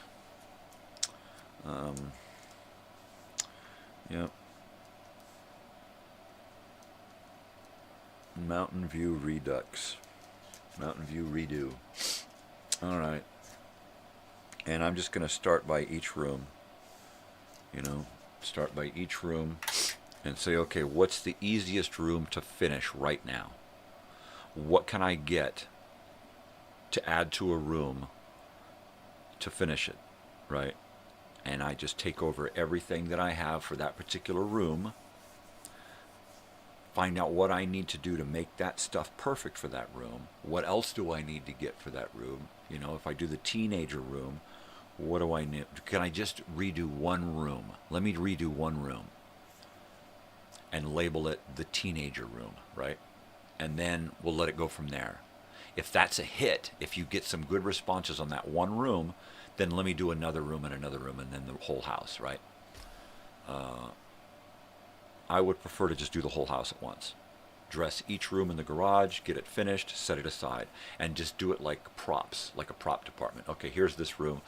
It's all stacked up in the corner. Cover it with a sheet, label it this room, and then do the next room until it's ready to go, and then get all the rooms ready. And then in 1 week, during the middle of the week where nothing is going on, with pretty much all the time now, just go over and just redo the whole house, you know. Somebody's redoing the bedrooms after I go in and repaint them. I'll go in, spend a couple of hours, boom, repaint a room, come out, and go to the next room.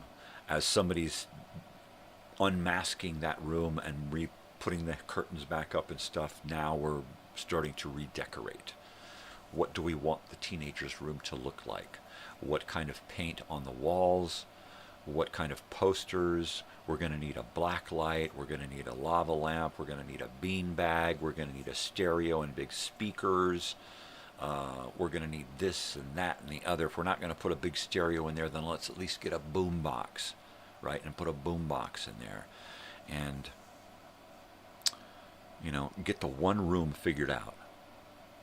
Just get that one room figured out first.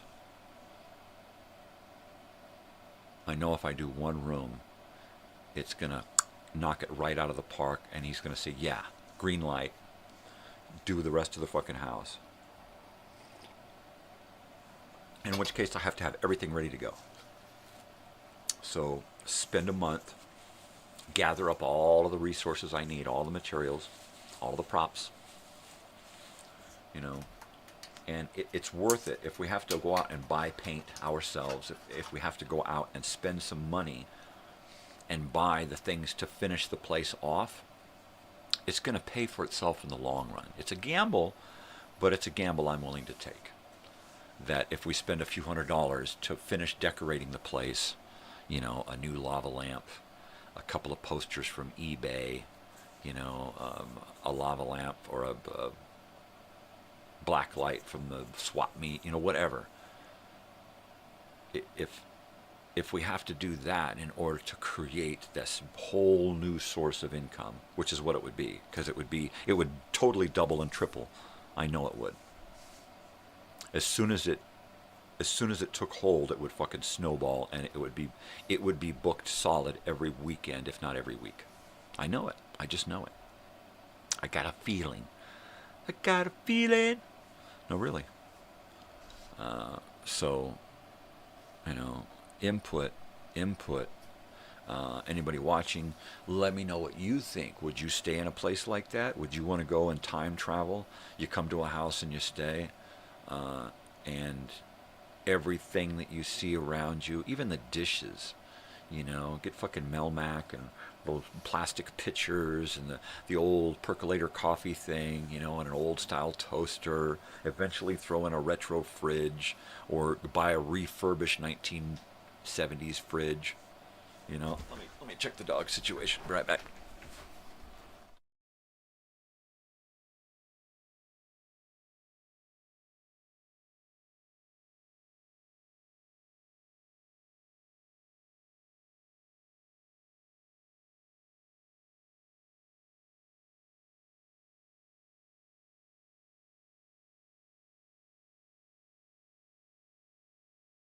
Do whatever you want to do, big dog.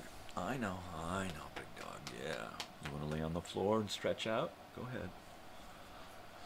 I don't know how the floor could be more comfortable than that big bed.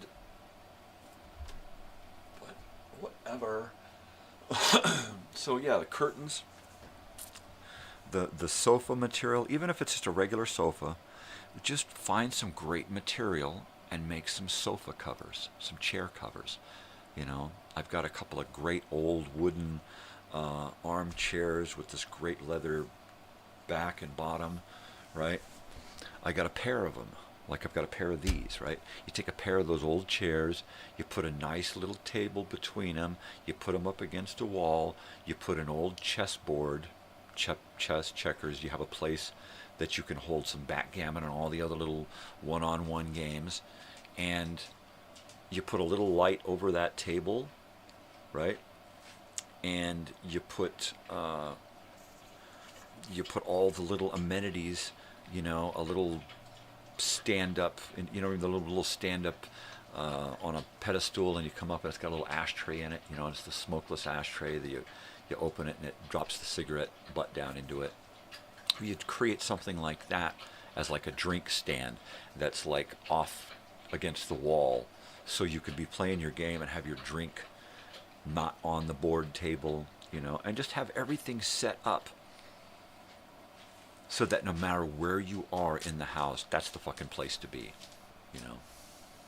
You spend an hour standing at the library in one of the in the master closet. Turn the master closet into a library, you know, and line the floor with LPs and 78s and 45s, and then VHS, maybe some Betamax, you know, and then get into some cassette tapes and some 8-track tapes, and then out in the living room have a couple of big bookshelves filled with actual books from the past.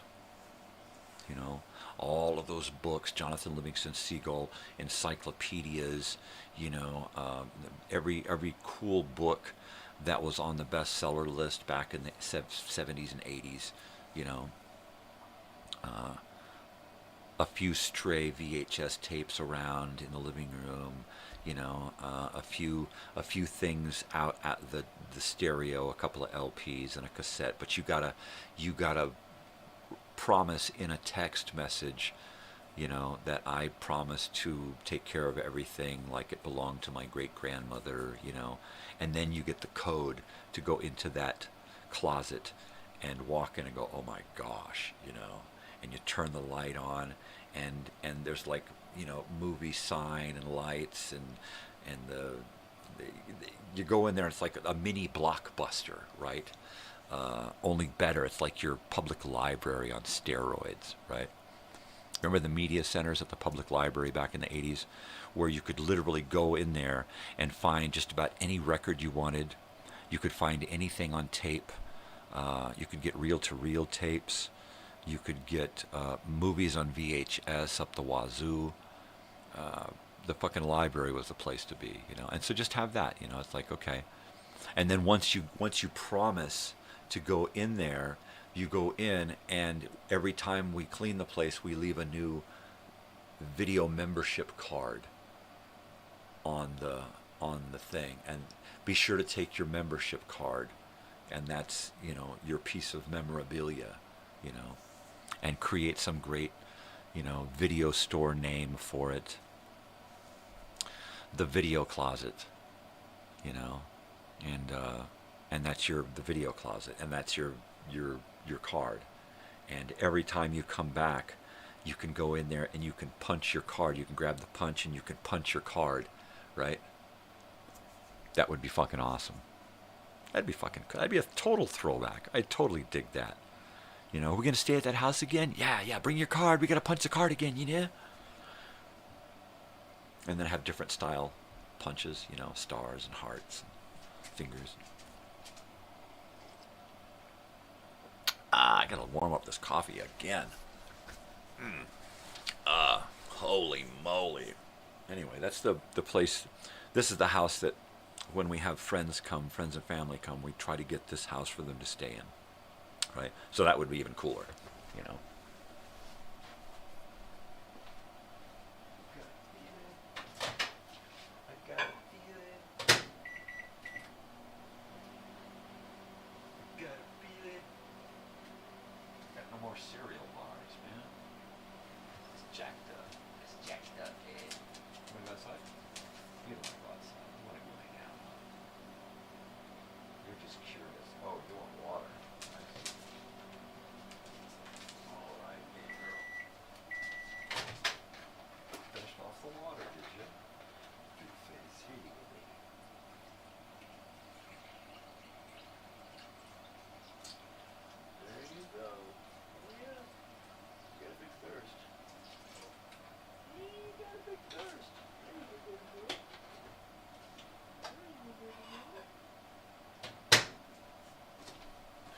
Got a feeling. Yeah. So, okay, so that's going to be my new project. Trying to get my programming done during the week and try to get at least a couple of weeks done during that week, or at least a month worth of a couple of different programs, right? And try to just get as much done so that I've got my weekends free, because there's not much going on the weekends right now. So if I can use those weekends and the odd hours during the week to create these, because mainly it's going to be collecting stuff for as cheap as possible, right?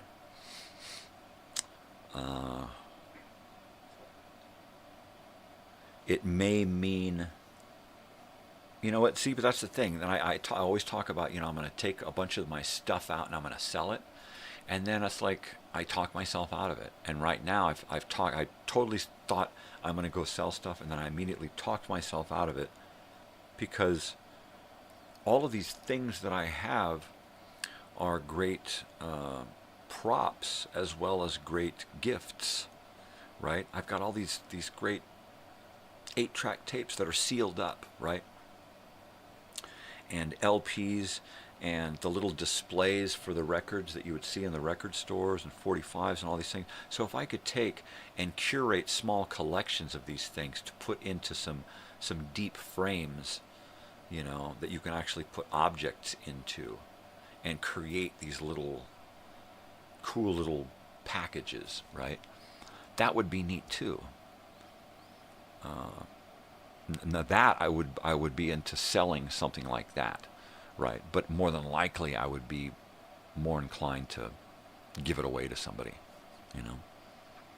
I have to pull back on the giving away and paying for postage as well, because that's one of the things that's kind of bit me in the butt in the past. I'll send a bunch of gifts to somebody, and it'll be like the postage is the kicker,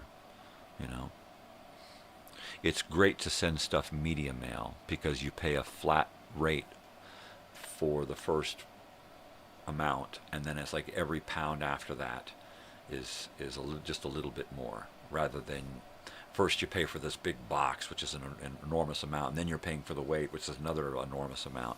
But if you're just shipping media, right? And records, tapes, posters, stickers, and then I can also say, well, there's mugs and T-shirts and that kind of stuff, and that's just media too, because it's just, the same type of stuff. So, yeah, media mail, that's cool. Of course, it takes forever. You can't always rely on it. But if people are like, I want it now, overnight it, here, I just PayPal'd it to you, I'm totally cool with that too. Totally cool with that, because I got so much stuff to get rid of. I would prefer it.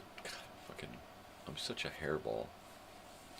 I would prefer to just get it out to people, just give it to people who would appreciate it,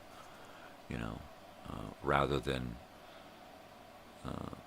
because if I sold it to somebody, I would feel like I would have to ask a huge price for something just to make sure that it goes to somebody who really wants it, right? Like when you take puppies or kittens to the supermarket in a box of puppies, you ask money for them because you don't want people to just say, give me that dog, and then there's another stray dog walking around, So if you ask $100 for a dog, or $50 or $10 for a dog, if somebody's going to put out $10, then they actually want the animal, kind of that kind of mentality with this stuff, I would rather get it out to people who are going to appreciate it than just sell it off cheap, I bought it up cheap, and I've just been sitting on this stuff because I know that at some point it's going to serve its purpose, this decorating the house, that idea right there, is just going to put so much of this stuff to use, you know.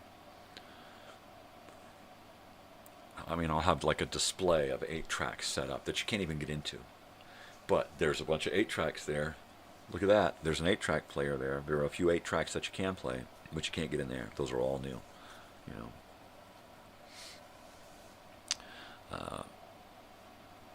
Talking someone into putting a glass cabinet into their B&B for a display would be something, you know. Some kind of display where you can just put all of this old cool vintage stuff, you know, from floor to ceiling, just a big glass, you know, buried in the wall, something, man. But I think if I can put enough vintage stuff into a house and then give access to a bunch more vintage stuff to use in the vintage technology, you know, hey, you know, and a game box in the kids' room that's just filled Legos and Hot Wheels and Barbies and whatever, you know. Let's go big. Let's go big. Have a bunk bed. Have a fucking bunk bed. It's an Airbnb. It's too dangerous. You know, let's make it not dangerous. You know, let's have a padded staircase from within the mattress of the other one that goes up like a staircase. You know, like a spiral slide, right? Have something go up that's just a padded staircase, so that if you fell down the staircase, you're just falling down on pillows, right? They're all just soft steps all the way up, you know. Or have a carpeted ramp or something, you know. I would think about having a ladder and then a slide, but that says danger, you know. And then bars over the top bunk, wooden cage, like maybe do both beds so that they look like the animal cars on a circus train, right? And dress them up like that, you know. A little fascia board, some wooden dowels, and some decorative scroll work on some painting. Boom, you know, you got some circus cars. Boom, bada bing frickin' boom, you know. So that'd be pretty cool. I could totally dig that, man.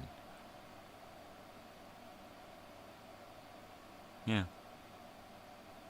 totally. And get the beds up together so that you got more floor space to put a couple of bean bags and a big rug in the middle of the room with the little town on it and the little roads, you know. And then just give them a shitload of stuff to play with in that room. So even if you're an adult, you're sitting in there on the floor with a box of Legos going, just 5 more minutes, right? That's what I want to fucking see.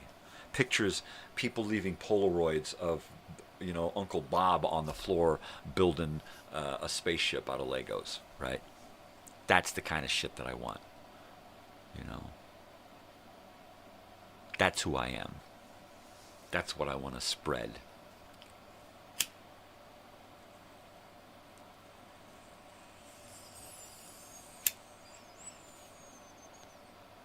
Bang, bang. Yeah.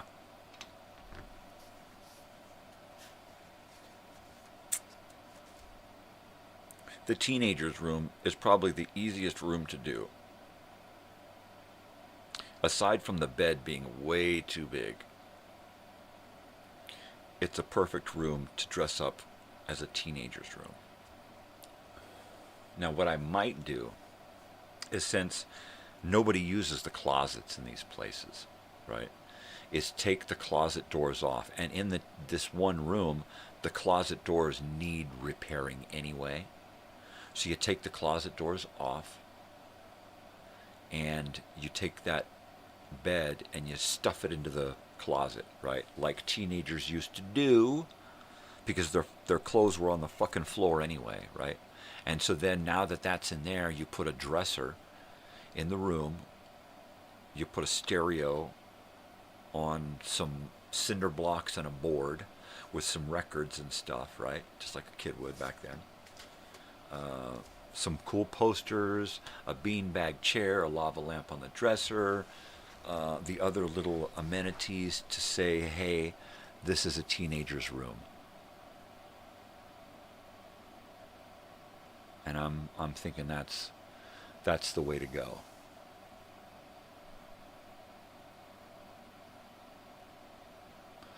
Posters, a nice cool funky rug on the floor, you know, and then the kids' room, the twins' room is going to be so easy because there's already boxes of Legos at the house. We've already got a box of Hot Wheels, a Hot Wheel tracks.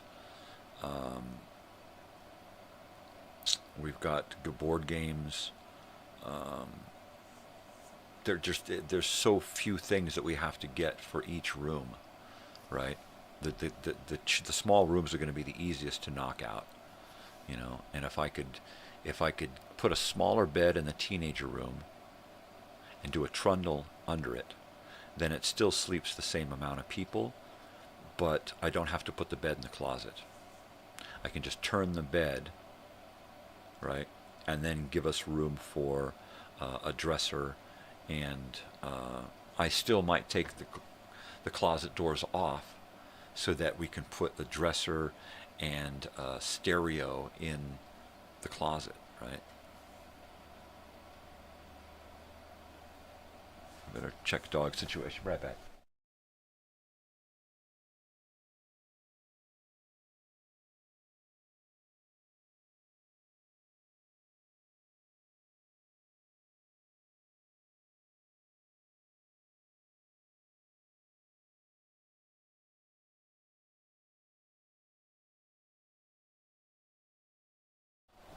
Well, Oliver's out. It won't be a minute before he'll want to go into bed with Natalie now. He got up from Mom, and he's looking for something to eat, and now he's going to say, all right, put me back to bed. Put me in Natalie's room. Little weirdo. So, yeah, so many things. I think the biggest thing I'm going to have trouble locating is going to be a nice wooden console stereo for the living room. Something with a stereo and speakers built into it that had a TV would be perfect, right? And everything working.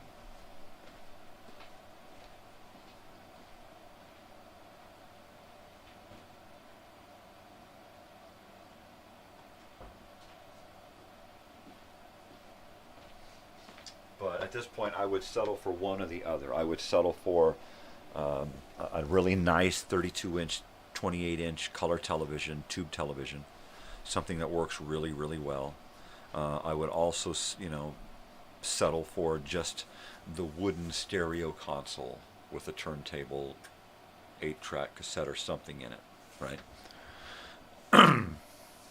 I mean, I might be so inclined at some point to put a reel-to-reel player recorder in the master bedroom, because the father or grandfather or uncle, whoever owned the house, right, that you're staying in, that older person would have had a collection of reels and a player, and would probably sit in his room and play chess and listen to music, right? So I want to give these options so that no matter where you are in the house, you have the opportunity to take a trip, right? If you give yourself over to it, you can experience more than just staying in a house, right? You can experience a time trip, and that's my whole thing, man. I dig it. I fucking dig it.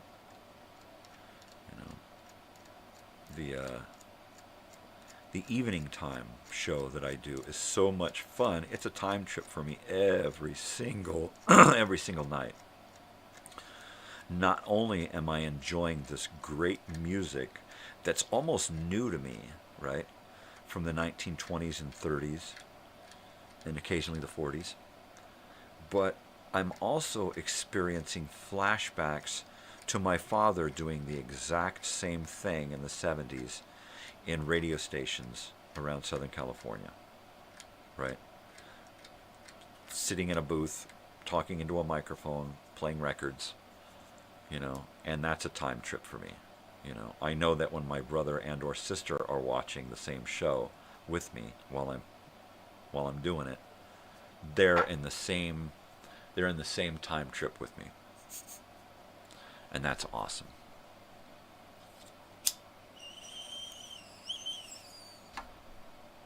So, you know, if I can make a house that does this, there's a fucking time machine right there. And you know what? It doesn't take much.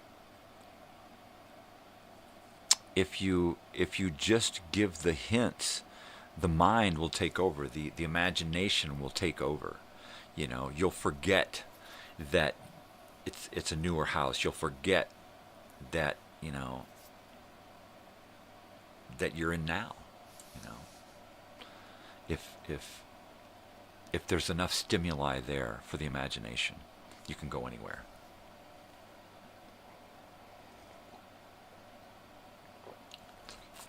You know, a nice tiki bar outside where you go out and you open it up and you pull the stools out, and it's got a little color TV, it's got a blender, it's got a little fridge, it's got some outlets, lights. It's all set up. All you got to do is add booze, right? That's all you got to do. And it's all right there outside, you know. And then there's Malibu lighting, just like in the 80s. You know, when everything was starting to, when Home Depot was just starting to come around, everybody was starting to get into home improvement, you know. Get more equity out of your home. A really nice big wine barrel redwood hot tub, you know. Yeah, that would be fucking awesome. Even if you got to go to a winery and buy a fucking used hot tub and boil all the fucking wine out of it, you know, whatever you got to fucking do. Damn. Or even a regular jacuzzi. I mean, something. Just give it, you know, give it that slant, that 80s slant.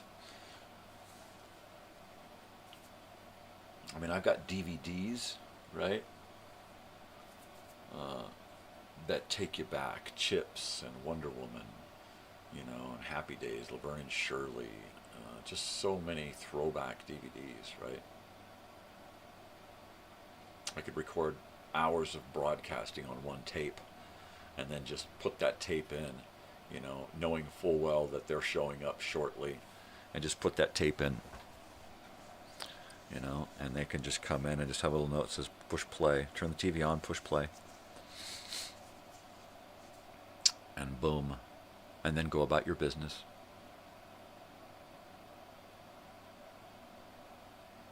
That'd be neat to create a video. Welcome to your time machine. Please sit down and go through orientation, right? An orientation video for a house. That would be crazy. Sounds like something he'd do. Leave him alone, Harry. He's a nut. He'll come after you. Yeah, he's a nut. He's a nut, all right. Well, in a nutshell.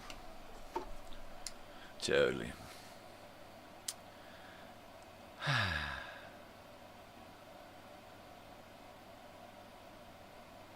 Yeah, so I'll write a list of everything that we need in the one room, and then tick off the things that we already have, and then asterisk the things that are going to be difficult and go after everything else, and then really go after those difficult things, right? What kind of paint do we want in that kids' room? We want something that's going to be able to go either way. Whether it's decorated like this or not, it needs to be able to go either way. All right, this didn't work. We're going back to an Airbnb. Okay. Then,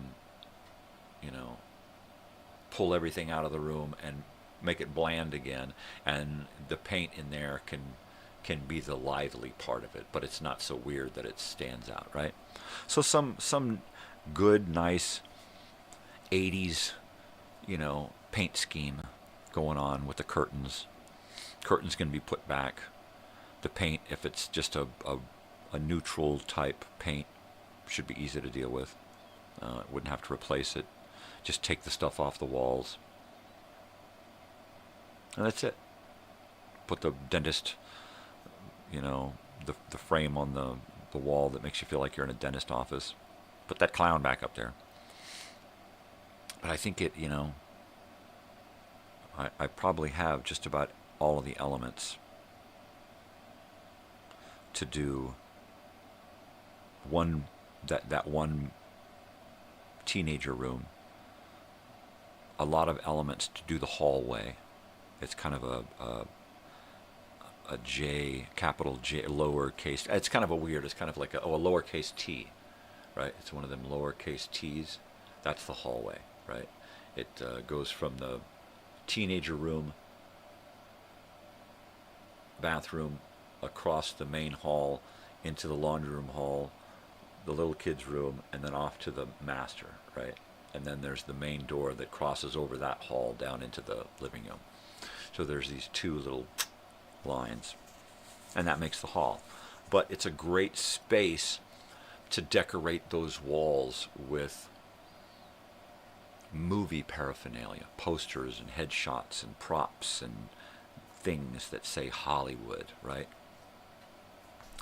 There should be a Hollywood video or Blockbuster video sign, or both. There should be the Hollywood sign. There should be one of those action thing. I can never remember what those fucking things are called. And it should have the scene from a movie on it. I've got a few movie posters. I've got stuff that I could lend over there until it can be replaced with something not so, expensive. But I could totally do it. I could totally knock out one room in a hallway and say, let's let it go for a while and see what happens. Buy a really nice couple of sets of beaded curtains so they overlap, right? So that when you're looking down the hall, you can't really see into the living room, right? So that you have this whoosh moment when you go from the hall, which is awesome, into the living room. And then you should walk into that living room like you're walking into a set, a movie set, or an art installation from the past. You should have this overwhelming sense of, oh wow, man, I'm home, or this is like my grandma's house. Is that cookies? Did somebody bake cookies? And keep a tub of Nestle's Toll House cookie mix in the fridge, and every time we know somebody's going to show up, bake fucking cookies and put them on a plate before we finish cleaning, and have that smell of cookies in the house, right? That and the smell of sandalwood coming out of the adult room, and the smell of whatever the kids got, the kids got coming out of that, and just have it all, try to find vintage shampoo, if not, find the vintage bottles, find things that just every room you go to, the big mustache round barbell guys on the beach, in the bathroom on the wallpaper, old newsprint from the 20s, a few other weird things. Take that toilet tank and put it up on the wall inside of a wooden box and put a brass pipe down to the toilet, right? Remember that?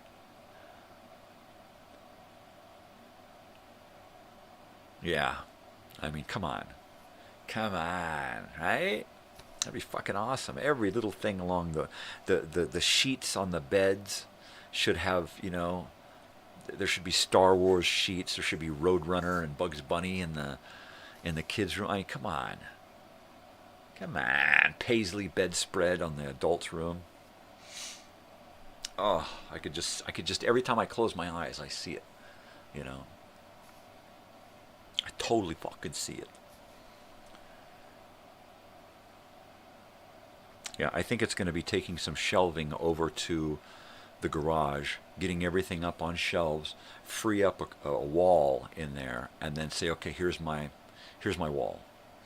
Where's my bed? Where's my this, that? Let's put some posters up on the wall and get an idea. You know, you'll use a corner so that we can get like a corner thing going. You know, take some pictures, stack it up, go to the next one. I know it would work. I totally know it would work. I just totally know it.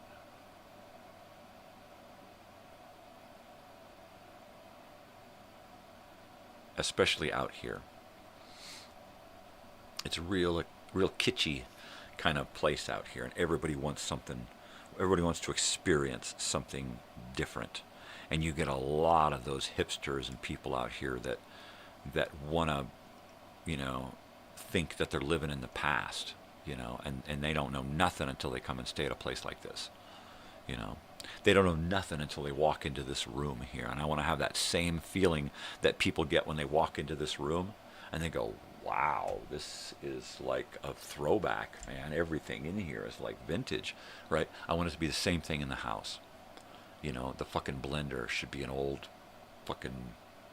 school glass, you know, total Kenmore looking fucking thing from the past. A little Sears and Roebuck.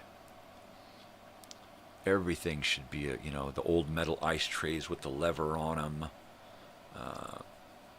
Fuck. Every step of the way. Just start small. And then, oh, we found the perfect dishes. We'll get rid of those new things and put them old things in there.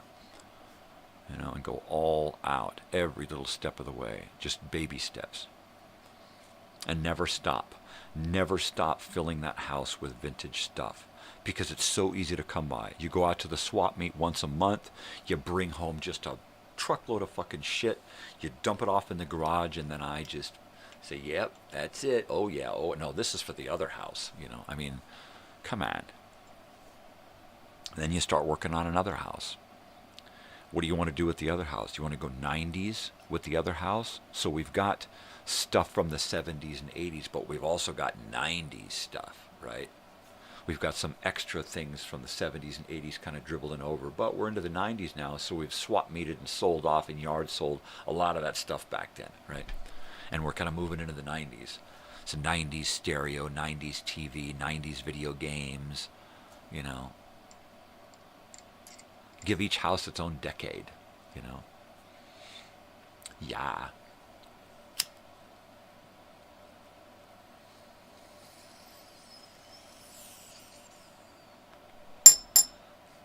I mean, at this point, the one friend that we have that has 2 houses that we clean, at this point, he should have a 3rd house. He should be making such good money on his 2 houses that he should have been able to get a 3rd house by now. A house for each kid. He's got 3 kids, right? And then eventually name each house after a kid. He should have 3 houses right now, and he doesn't. Why? Because we ain't renting these fucking houses out enough. And if we could turn it around and have this thing rented out every fucking weekend, or if not every week, for 1 year, he could then turn around and get that 3rd house, you know. And that would be great. I'd love to clean another house for him and lose somebody else. You know, give each house a decade and a purpose and a scheme and a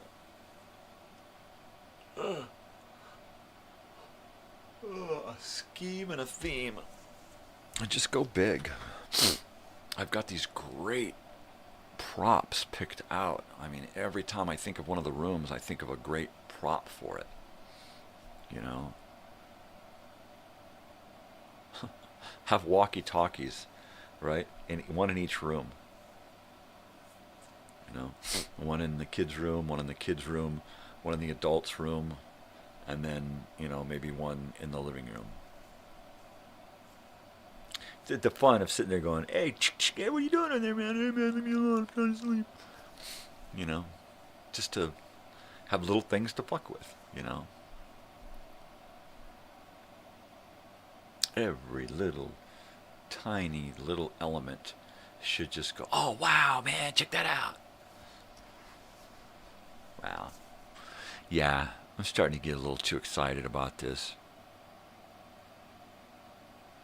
A little too excited. Holy hell.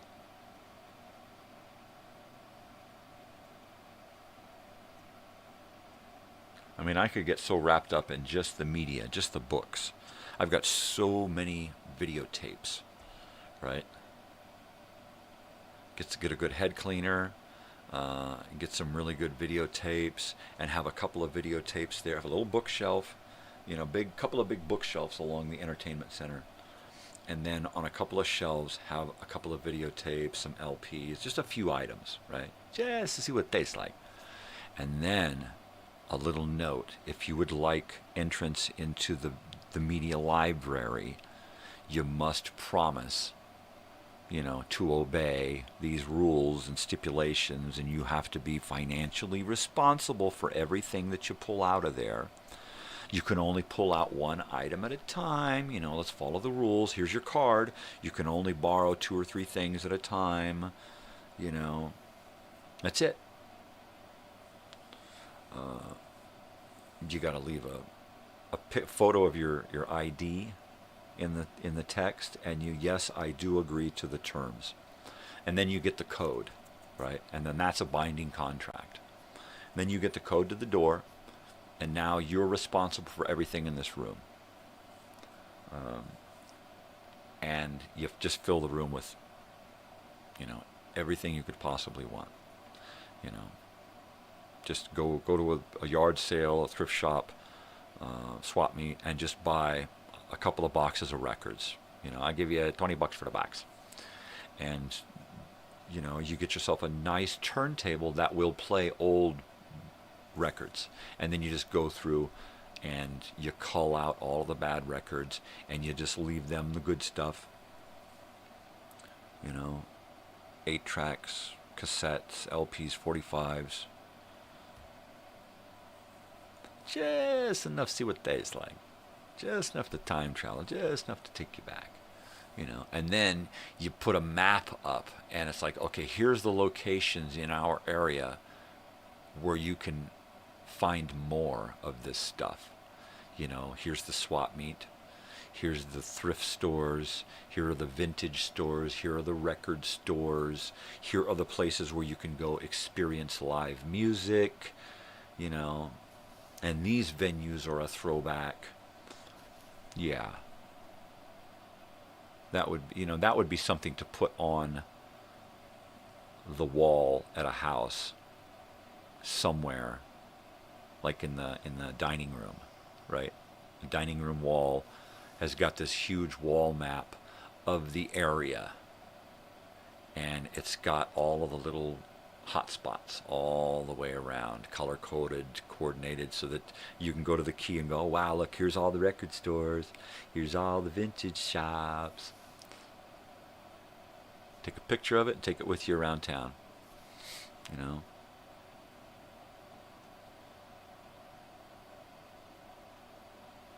Totally. You know, I created a master book for each house, and it's got pictures, and it's got places to find food and shopping and all of that, and all the stuff about the house, the codes and rules and what to do and where to find things and how to do stuff. And I think that at some point I'm going to have to go back and create a new one. But I want to do it for this house after I've given it some oomph. Give it a twist. I mean, if you just walk into that teenager's room, right, and you walk in there and it's like, oh shit, somebody lives here. Wait a second, right? Wait a second. And there's, you know, a stereo and a TV and a, you know, posters and, you know, stuff in the drawers and, you know, funny sheets, you know. It smells like the 70s, you know. It smells like Nag Champa or something. You know, some incense or something that a kid would have been burning to cover up the smell of pot, right? Beer coasters, maybe a beer bottle collection up there. Yeah. I mean, I had a beer bottle collection when I was a teenager. When I was 15 or 16, I had a beer bottle collection. All kinds of weird imported beers.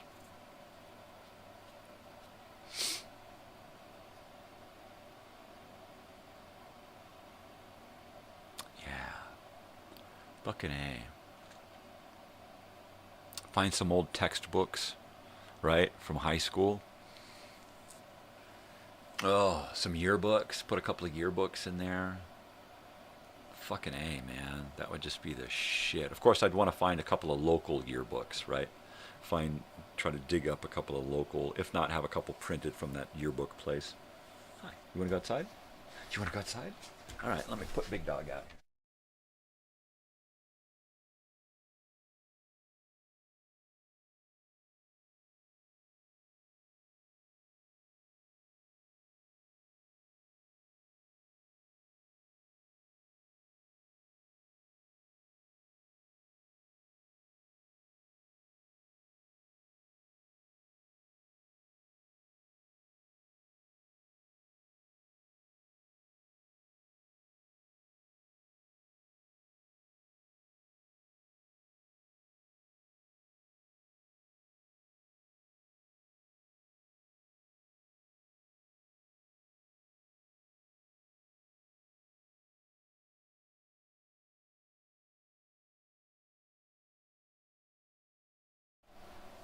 Dog in, dog out, dog in, dog out. Ay, Chihuahua. Okay. Yeah, I'm just surrounded by vintage crap, and then of course I've got a garage, half a garage and a shed, and part of a trailer filled with vintage crap. In fact, I've got this old 1920s radio, right? It's a wooden radio with the big dials and the little window with the thing on it, and the little front speakers. So I'm going to take that and get that cleaned up. Somebody enameled it white, right? And I'm going to try to figure out what to do about that. I can't strip it down to wood because it would just destroy it. So, of course, I could put paint remover all over it and then scrape it down and sand it and re-stain it and stuff. That seems like a bit much. I might just paint it brown and then get some stains and paints and do some feathering and put some grain on it and try to dress it up like it should have been, right, back then. And then clean it up, light it up, and then use it for my nighttime nonsense and nostalgia window or screen.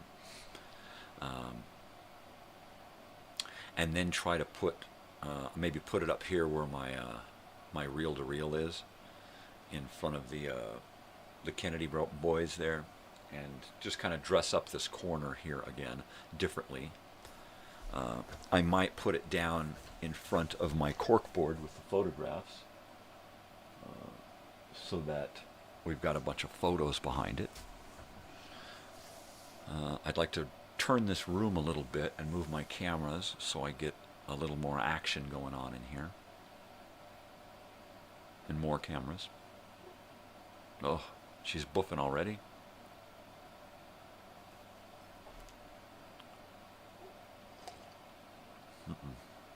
She's barking at somebody. All right.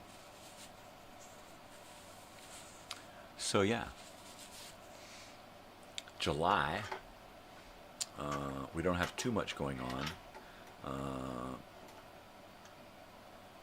The girls are going to a concert at the end of July, and I've got to go to Elsinore in early to mid-July and do some preliminary work on the reunion which should be quite fun, and it should be more than a reunion. It should be not just a reunion of people throughout the 70s, 80s, and 90s, but it should be an introduction to different people and newer people who, you know, have only heard about Elsinore and that era and those people, right? Because they're, you know, friends or relations. So it should be really, really neat. I'm looking forward to seeing people who never lived in Elsinore, as well as people who were born and raised there. Some people still live in the area. So it's gonna be a fucking blast. But yeah, in July's coming up. So I imagine my sister's probably gonna see me at some point. I'll have to swing by or meet her somewhere, depending on my schedule, and drop off her gift pack. And I do have a growing box of stuff for her, some of the old man's records and paraphernalia, as well as some other cool items. So yeah, it should be neat. It should definitely be cool, and I'm looking forward to seeing a few of the guys when I go down there. I don't know if I'm going alone. I don't know yet. More than likely, it'll either be just me or maybe me and my daughter. Probably just going to be me, because they don't know anybody from then, and we're going to be doing, you know, just be driving around looking at shit and talking and bullshitting and maybe having a little bite to eat somewhere. But it's going to be pretty basic, you know. It's not going to be a day of going and hanging out and going to the beach and, you know, chilling out and drinking and stuff. I better check this dog again. She wants to come in, go out.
Goddamn kennel in here.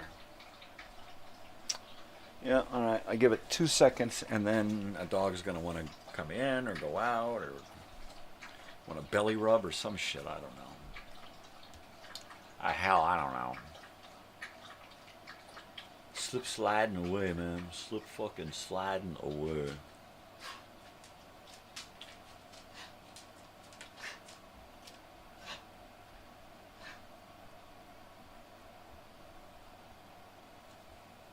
So yeah, a year ago I would have thought that my epitaph would read, "He could clean a good toilet," right?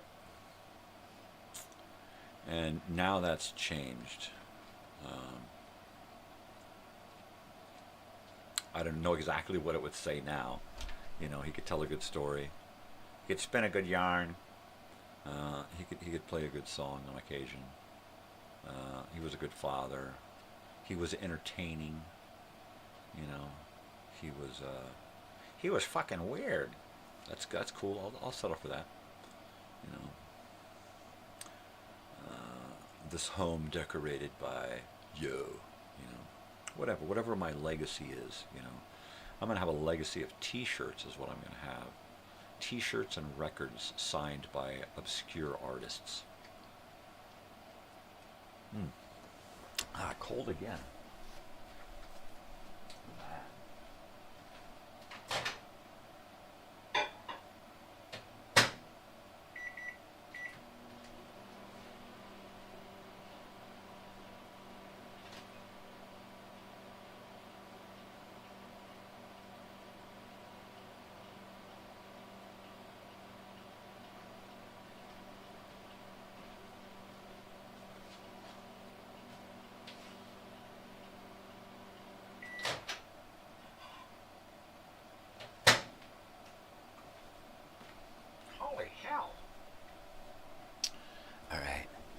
I gotta be quiet. I got the bedroom door open so the dog can come back in. Because we got the doggy door in our bedroom. It goes out to the backyard through our bedroom wall. Into a dog house on a deck 5 feet off the ground, right? And then the dogs come out and they go out of the dog house, and then they spiral all around the deck, and then down a little ramp, and then onto a lower deck with carpet and a bed, and then down another ramp, spiraling down onto the ground. And then below all of that, there's a dirt shade place underneath the deck house, triple decker thingy. It's pretty cool. I built it so the dogs could have a cool hangout. I wonder if I have a photograph of my doggy door thingy, right? Let's see, family videos and photos, family photos. No, that's newer stuff. Camera roll. And let's take, oh, that's a lot of videos. We don't want to look at that. Here, from the phone. Okay. What about this one? What about it? Is there anything here? Oh, it's got a lot of pictures of the dogs. Sheesh. Me and Ben Harper. Me and Harris Harper. That's cool. Oh, look, there's me and, well, there's Brett and Mike Brenner. Wow. Those are some cool photos. Oh, look, there's Asshole. Of course, every time I turn around, there's a photo of that jerk. I'm not into deleting photos. I'll delete people from my life, but I won't, like, tear up somebody's picture. I'm never going to look at it again. Right? That's just stupid. That's like burning a book because you don't like what's in it, right? That's just stupid shit. Holy hell.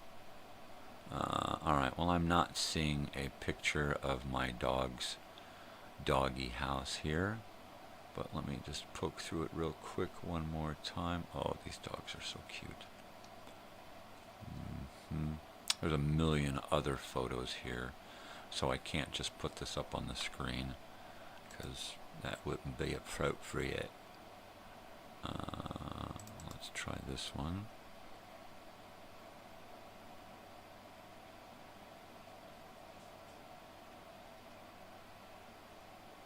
Aw. God, what's he saying aw about? Stop saying aw. Aw. Oh. Yeah. Alright.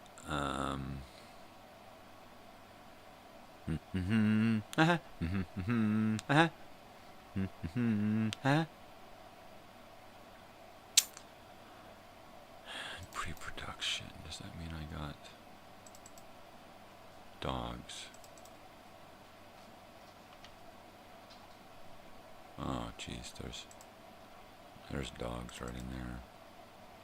No, that's a dog laying in the sun. This is Oliver on the couch. Come on, Oliver on the... No.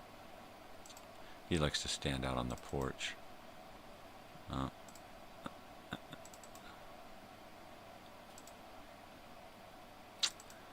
Come on now. Alright, I'm gonna have to go deep.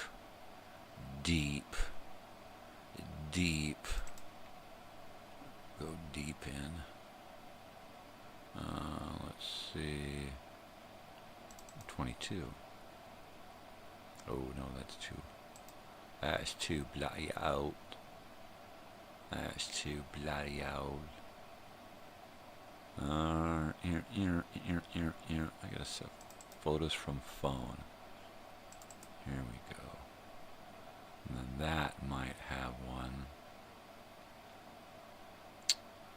Come on, no whammy, no whammy, no whammy. Give me a picture of the doghouse.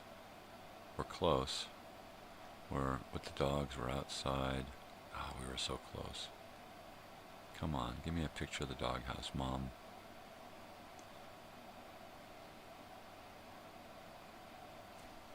Oh, my stomach just said roar.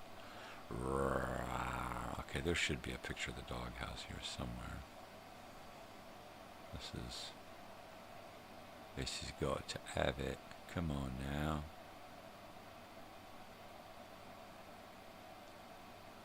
Oh my gosh, no way, it's not there. Well, what are you gonna do, huh? What are you gonna do?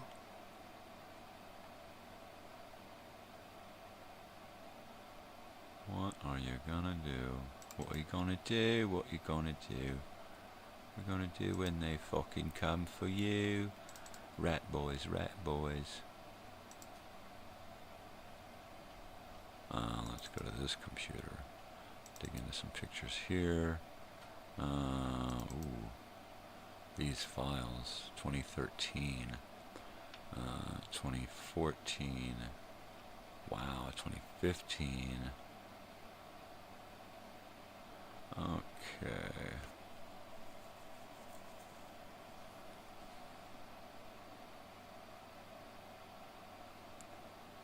Wow, man, I just saved so much crap. No wonder I have no memory on these computers. I just save everything. This is stuff from college, when I was in college back in 2013, 2015. That's crazy stuff.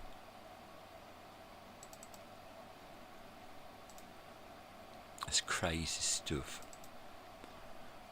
Pictures. Pictures. Yeah, this is the same thing. 2015. 2016. Wow. Whoa. Whoa. Uh-oh. Somebody just sent me a message. But to check it out.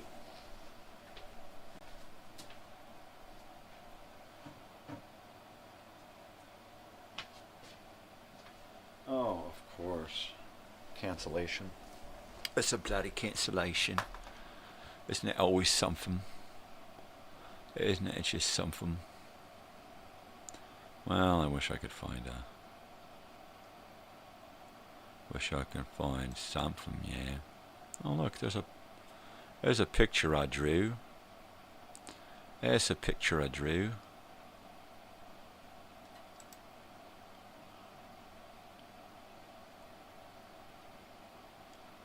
Here, here's a picture I drew.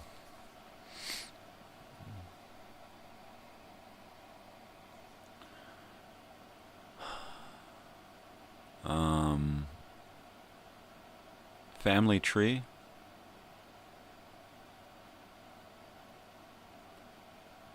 And of course, my family is the three little leaves on that new little bud over there. This is when I was in my depression era. And so this is just kind of a quick sketch that I did in one of my drawing classes. And I just had some free time, so I just drew this little sketch. And it's called My Family Tree. And that's pretty much how I've felt most of my life. For the longest time, it was just me, just one little leaf sticking off on one little tiny bud, little branch. And that's it. That's the way I've, that's that. There, like that, there. Oh, looks like Mom's awake, and she said, yeah. She said, yeah. Right, all right, let me go check out the dog situation. Right back.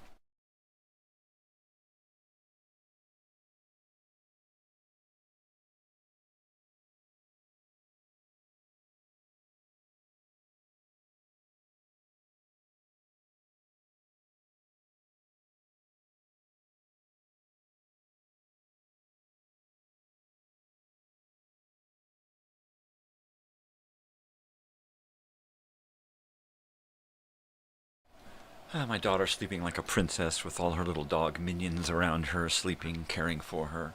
Sam looks up like, hey, put out that light. The other dogs just get into their spots, Yeah, that's a ticket, yeah. That's right. So let's see. What are some other cool stuff that I could show you here in this file, because this is a weird file. This is a lot of internet crap. What are these? These are just things from the 80s. We could poke through these things here. Let's see.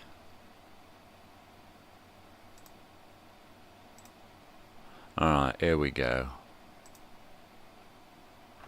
Alright, so here's a collection of buttons. Buttons, yeah, buttons. So we can look at the collection of buttons. We can zoom in a little bit. There we go. Reagan for Shaw. What? Buy or die. So this is a lot of punk. A lot of punk and obscure weird shit.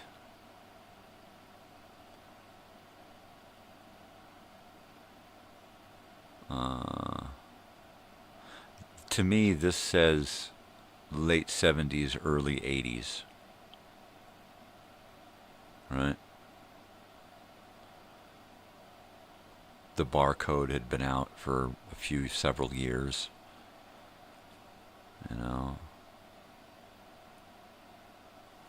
That's cool, man. Let's go to the next one. Look at that. Parachute pants, huh?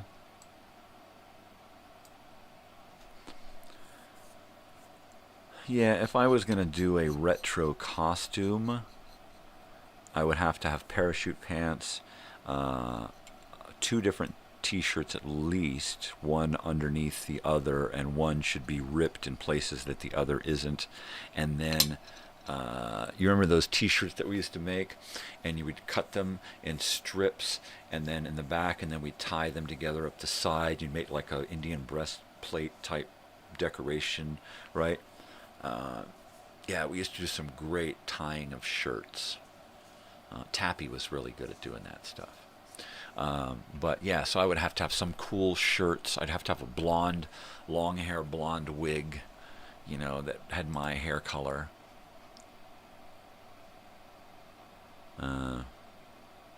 Oh yeah, that's totally 80s, man. Yeah. How much of that stuff do you have, right? I got a Rubik's Cube and I got a van. That's it. Whoa. Go away. What's that, a Commodore? Yeah, Commodore. Yeah. Check it out, man. Technology props, yeah. So there's actually places that you can go and rent props like that. Oh, is that a members only? All right. So that's the jacket. That right there was the jacket that that Andy let me wear. And I actually wore Michael's jacket for a while. Yeah, I remember that. Wow, heavy stuff, man. Black Flag, man. That's cool. Rollins. That deserves a tick.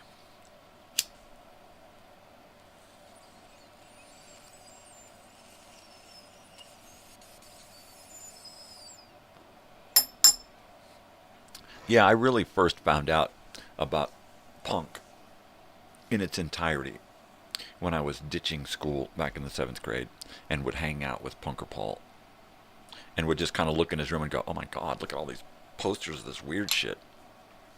Right? But in the mid-'80s, I loved parachute pants. I never could afford any of the stuff that I wore, so I wore stuff that I borrowed from my friend Andy. A few shirts from other guys here and there, but mainly it was Andy because we were the exact same size for years. Wore the same size shoes, pants, shirts, jackets, everything. So he would just, you know, here, wear this, here, wear this. And we would, like, dress the same but opposite, right? Different color parachute pants, different color t-shirt. He had black hair, I had blonde hair. So it was pretty cool. We were like rock stars, you know. It was fucking awesome.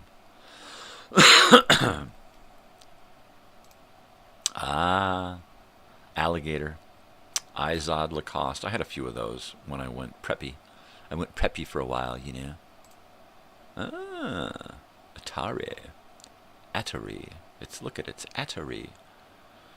Cartridge video game. Another pair of parachute pants. God, I'd love to have a really nice pair of these. You know, of course, I don't have the ass for them anymore. I lost my ass a few years back.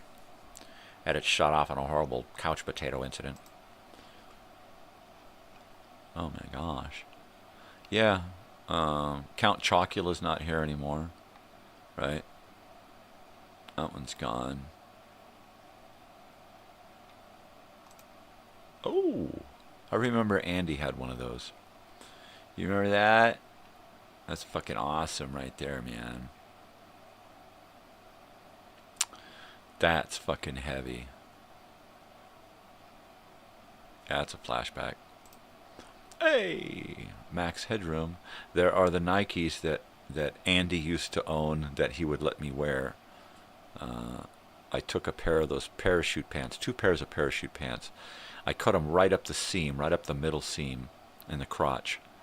And I stitched 2 different pant legs together, a red with a black and a black with a red, right? So that we would each wear a pair, and then I would wear 2 different colored shoes, and he would wear the opposite shoes, right? And then the same thing with the shirt. He had a red jacket, I wore a black jacket. It was really cool. I mean, we were like anywhere we were the coolest guys we thought we were. You know, it was fucking cool. It was awesome. I had a pair of those sunglasses. I remember those tapes. Yeah, totally. Grab my joystick, man. Look, there's a cartridge. Totally. Tilt.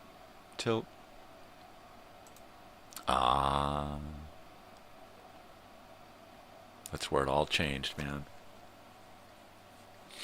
That's where it all fucking changed, man.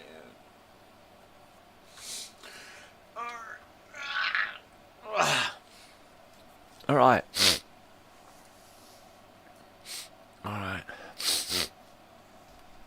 Yeah, man, that is just fucking awesome. Oh yeah, I do want my MTV. I gotta find some more MTV video. I'd like to put together, you know, just hours and hours and hours of MTV footage.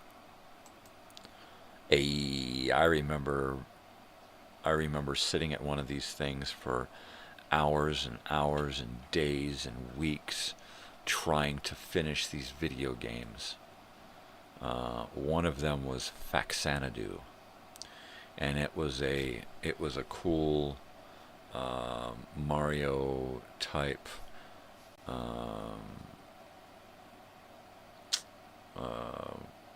role play game that was just really, really cool. You had to go around and buy magic shoes to fly, and swords and shields and armor and magic potions, and it was just really cool for its day. It was one of those really cool fantasy games. That's one that I would really love to go back and find. I could probably just find it on the internet and then get one of those. Maybe it'll have it built into it now, one of those player things, so you can just upload it and then play it right on your computer, you know. But it wouldn't be the same, but it might be close enough, right? Might be close enough to record some video of it. That'd be cool. But yeah, I just loved the Super Nintendo. There's the kids, there's the gang. That's my favorite movie, Over the Edge. I have the movie poster hanging up in here. I've sent a copy of that movie on VHS to my brother. I also have a VHS copy and a DVD copy. I'd love to get some headshots and shots like this, behind the scenes shots, printed out and put up on the wall. That would be great. I'd like to go to one of these Hollywood things and get a couple of these guys to sign that a photo, you know, because they're all still here. They're all still around. Great fucking movie. If you've never seen Over the Edge, you gotta watch it. You gotta watch it. If anybody wants to watch it with me, I'll do a personal movie party, right? A Facebook Messenger. I get, you know, a few people to do a group chat, and then I play the movie on my camera feed, and we watch the movie together.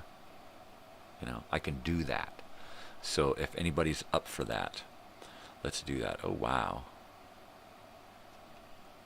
that's 80s look Challenger. That's wow.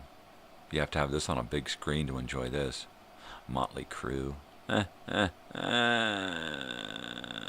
Goonies. So this is just a total collection of stuff that somebody put on a collage. Wow. Wow. So let's see, how much of this stuff do I own, right? There's Dallas. I don't own any Dallas paraphernalia. I own a Simon. I've got Beetlejuice and what's his face, Crocodile Dundee. I've got live Bruce Springsteen recorded, bootleg type stuff. What's that, LA Law? Oh wow, that's Family Ties, Miami Vice, Tootsie. I've got Airplane. Let's see, I've got E.T. and I've got an E.T. hat. Breakfast Club. There, I think I've got that on VHS. I don't have any Challenger paraphernalia, mainly because I think it was such a horrible, fucked up situation. To collect paraphernalia on that would just be hideous. Let's see. Coke. I've got some Coke paraphernalia. Let's see. Any of this other crap here? Got all the Indiana Jones on VHS and DVD. Yeah, that's right. I've got Pink Floyd The Wall on Betamax and on LP. And I think I have it on 8-track as well. I have Howard the Duck on DVD. That's totally cool. I've got Lost Boys on DVD, one of my daughter's favorite movies. I've got Cheers, board game. I've got Laverne and Shirley, all the shows on DVD. Let's see here. I've got Poltergeist movies. I've got them all. Yeah. Oh, look, Spuds McKenzie. That's neato. Muppets. Muppets of Raisins, California Raisins. That's neat. Pac-Man. Got some MTV on VHS and on my computer. Let's see, what else? I got Fast Times on Ridgemont High. I've got Ferris, Bueller. Oh, look at that. Bill and Ted. I've got Top Gun on VHS. Wow. There's just so much. A chorus line, that's cool. I would love to have, what's that one? Roy Scheider, all that jazz. Now that's one I'd like to have. I need to get all that jazz. Ooh, look, Fraggle Rock. I've got a whole bunch of recorded cassettes from the 80s. Mixtapes and whatnot. Got the Cheech and Chong movies. There's Bueller. Bueller. Bueller. Bueller. I've actually got Boy George on 8-track. Right? I've got Culture Club on 8-track. So yeah, I've got a little small collection of these items here. There's a lot of the 80s stuff to collect. But I got a little bit, just to see what it tastes like. Oh, look, there's that phone again. Look at this. More collage from the 80s. Oop, Cosby. Cosby. Look at these guys. I remember when everybody I knew looked like this. Everybody I hung out with looked like this. That's totally cool, man. We are the world. Well, I've got some Reagan stuff. I've got a lot of Reagan stuff. I've got his presidential picture hanging up on the wall. I've got it right over here. I've got his inauguration button. That's a big, giant, 6-inch wide button. Inauguration button. I've got a Reagan sticker over here on my wall and some other Reagan paraphernalia. I got a Go See Cal, my dog Spot button, right, with Cal Worthington's face on it. So that's pretty cool. That's pretty cool, man. I dig it, you know. But yeah, I love the 80s, man. The 80s has just got it together. There's so much cool stuff. Oh, here we go. Now, remember the poster from the 1980s? And it was Muhammad Ali and Superman in a boxing ring together, right? Remember that one? And then there were different variations on it, you know. Superman and Batman, but it was the audience that was really cool, because the audience was everything from the 70s, right? Was all of this, the audience. Every face in the audience was somebody from the 70s. And it was similar to this, but nowhere near it. But it was just a black and white line drawing, if I remember correctly, just a line drawing of all of these faces. You know, and I would love to get a copy of that poster. That would be fantastic. Ah, the ultimate in boom boxes, right? Look at that. There's a cassette player there. That's totally cool.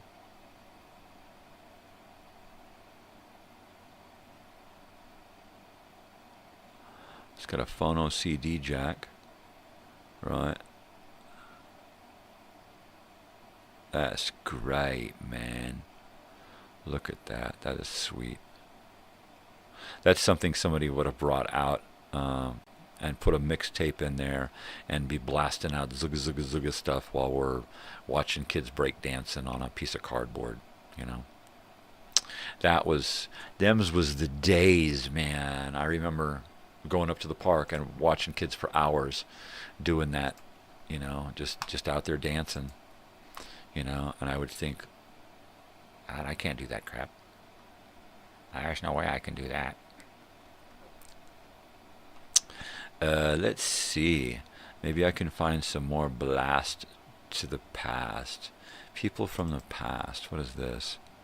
Oh. Don't remember that. Let me see. Historic Elsinore and surrounding areas. I think we looked at this one before. Yeah, I think we looked at that one before. Let's see. Grab on to Lake Elsinore today. I don't really need that. My gabawazigamo bugadugatazo. Higada mugada mugada waga waga higa nuga naga. Nagada hugada. Art. Do I have art stuff? Let's see. Numbers. And animals, attachments. Maybe in another file. Neat. It's neat stuff. Alright. Guess I'll go into this one.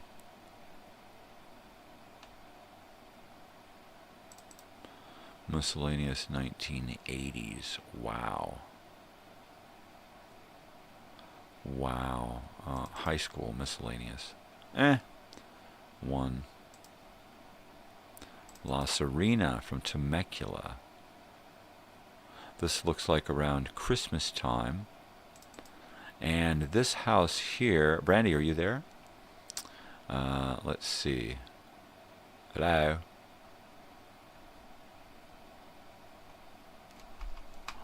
Come on. There we go. Oh, wow, man. There's a cool photo. Alright, so this photo here is in our Temecula, Rancho California house. And we lived there for, I don't know, man, like a couple of years. We lived there like almost 3 years. And we did kind of a lot in that house. That house saw a lot of action. My father made a lot of video productions for school in that house. We made some video productions in that house. That's the place where we watched 16mm films on the wall. Had parties when the parents were gone. And they were gone a lot. They were always running off to Hollywood to do stuff. So we were left there quite frequently, unattended. I want to get a close-up of this Robert's shirt. Which I can't really make that out. Hi, this dog. I don't even remember this dog. I remember this dog. Pie. Gypsy Pie, I think. But I don't remember this dog.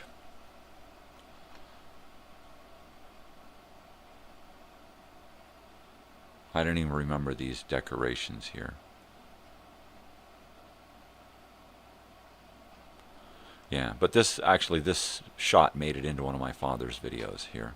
Us sitting on the couch talking about Dead Man's House. Whoa. Oh, Worm. That's the dog was named Worm. Thank you, Brandy. So yeah, that's Brandy and Worm. That's an old one there. Totally.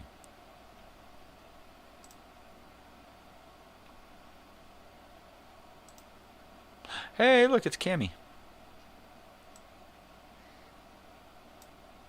Hilarious. My goodness, look all the way up. All from head to toe, she's wearing these stripes. Yeah, that's right. I remember Wormy now. Yeah, he had the worms. Yep. Now,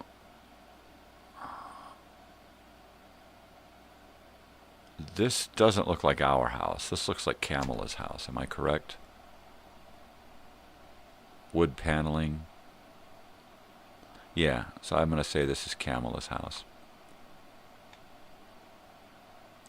That's cool. I really dig these old TVs.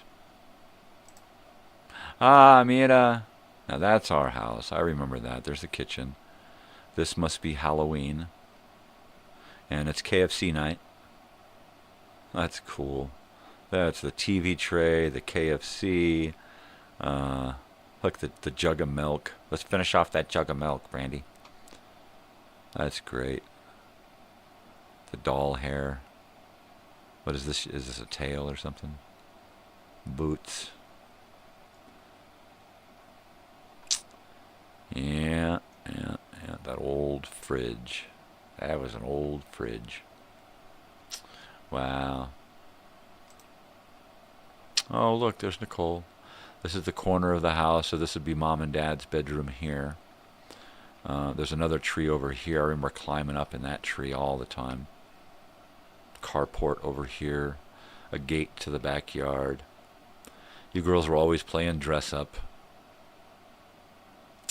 Yeah, always playing dress up. Oh, now that's a cool shot there. See this big old marijuana plant? That was from our trip to Nebraska, where my parents found wild hemp growing and decided to pick it and bring it home and smoke it. Hemp? Really? Yeah, headache weed. These cool bamboo window covers. This tapestry. Gosh, I remember all this shit. That funny feather. I remember the cat. I remember the cat.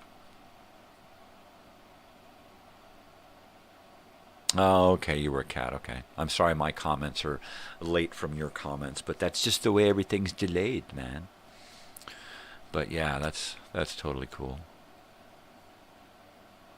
Another cat. You remember that cat's name? I don't. I sure do not. Is this one of those shell lamp things up here? Yeah, I remember we spent some time selling weird items at the swap meet that my mom's friend Diane had given us. And she gave us a bunch of crap from a store that she wanted to get rid of. And so we took it and sold it. There's a bunch of this weird stuff from all over the world.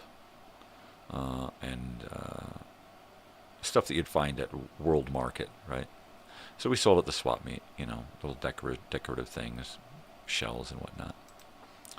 So, hey, Pete. And I don't remember this dog.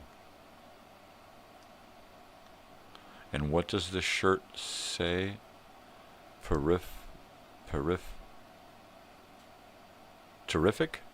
Ah, terrific. Okay, I get it. I get it. And look, Pete, he was always in his pajamas, right?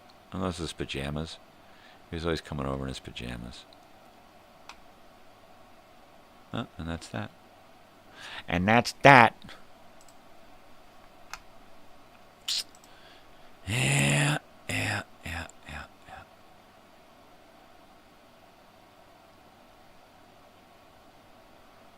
Totally. Holy hell.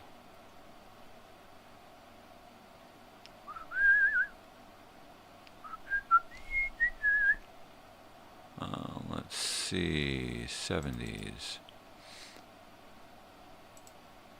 Let's see, let's go here, let's go there, let's go here, and let's go there.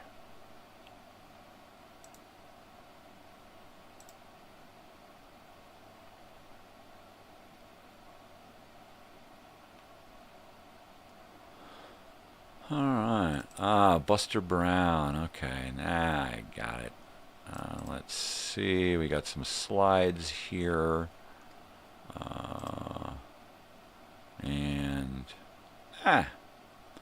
So let's see. This would be Brandy's 6th birthday cake in Lake Elsinore at the Elsinore West Marina. All right. So if you're 6, then this is 1976.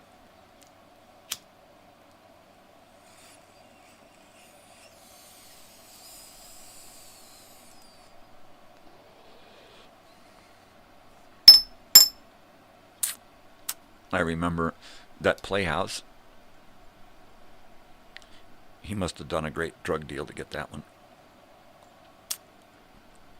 I remember, I don't know if that's Mom or Diana. I think it's Diana. I don't think Mom was quite that, didn't have that physique. I think she had thinner legs. Yep, there's Diane. Yep, I was right. That's Diane. She's tall, Tall, thick girl. What is it, pinata time? Holy hell. There's the Plymouth back there. Or is that the Mercury? I don't know. It was one of them cars that Grandma let us have. Was that Robert? Other kids from the park. There's Mom. There's Mom. Remember those pants? She had those pants forever. Yeah, that's Diana. What did I call her? I called her Diana, right? Yeah. Totally. Ah, and there we go. Another Halloween. And there's Robert. And there's Brandy. And there's me. Of course, I'm Superman. What else would I be? 'Cause I'm Superman. And Robert is a blood-sucking vampire. Blah, blah, blah, blah. I think he had to learn how to say blah, blah, blah. Totally right. And then what was Diana's son's name? God, I can never remember. I can't remember shit, man. What was his name?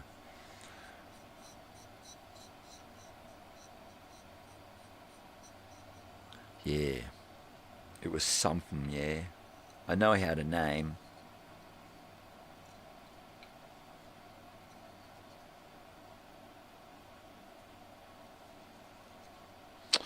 Anybody? Diana's son? Richard? Is that his name, Richard? Sounds... yeah. I guess Richard, yeah. Who else is there? Is Robert there? Robert, are you there yet? Look, it's Mummy. Mummy! Oh, look, and there's me. Superman. I'm totally Superman. Look at that. A Superman sweater. A pair of red shorts. Black tights. A cape. And long blonde hair. Long blonde hair.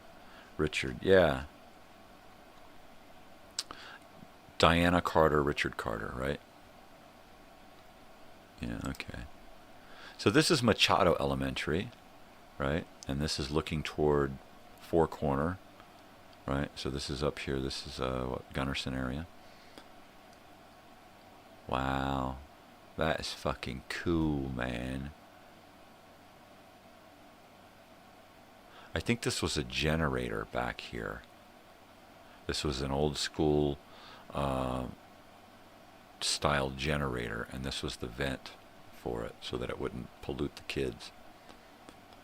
But yeah, man. Look at this guy's a haunted house.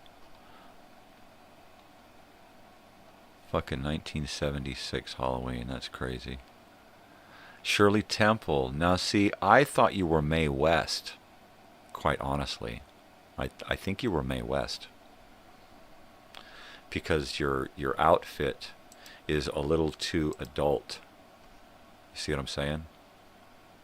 I think Mom had to teach you how to say, come up and see me sometime, right? Big boy. I'm pretty sure that you were Mae West. I think you probably wanted to be Shirley Temple, but Mom and Dad probably talked you into Mae West. Yeah, look at that. With the parasol and the hat. Yeah. I'm sorry, but I'm going to have to say Mae West.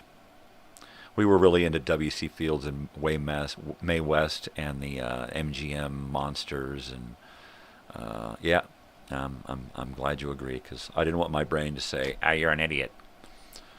But yeah, I totally remember that whole school period. I remember the class. I remember the teacher, Mrs. Brown.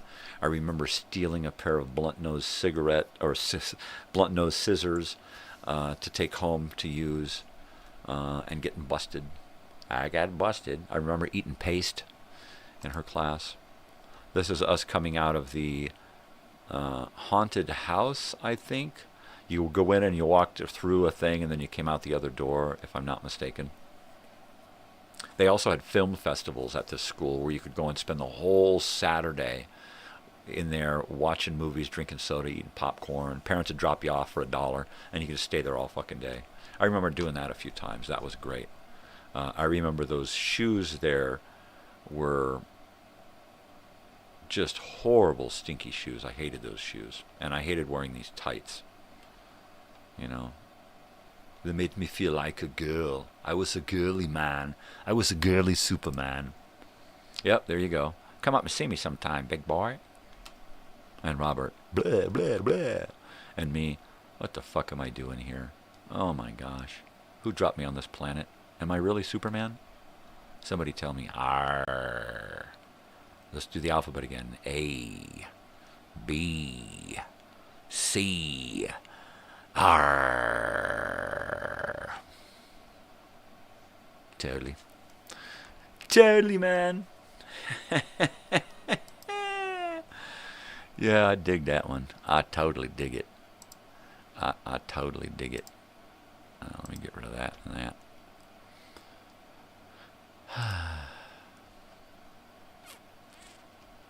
Oh, and here's some miscellaneous stuff here from the 70s there. Oh yeah, I love this one. So that's the Sightseer motorhome. That's what, Mom? There's Mom. There's probably Dad there, and Robert has run out to take this photograph. He was the photographer in the family.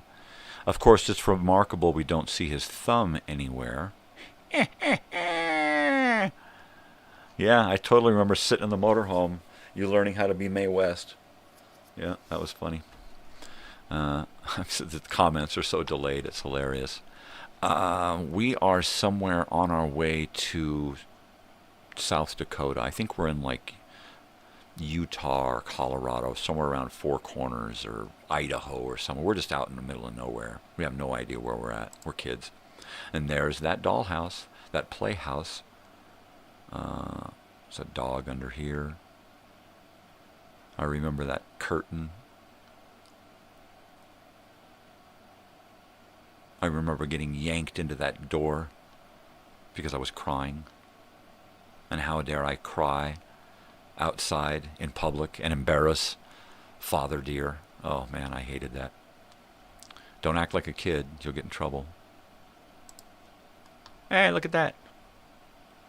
Look at that, straight out of Vietnam, looking like a cholo. Orale ese. Orale.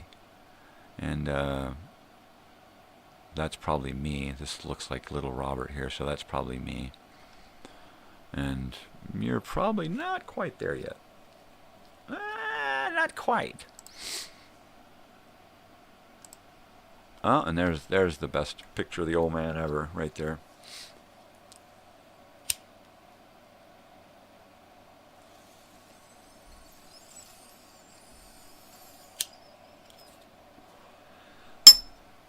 There you go.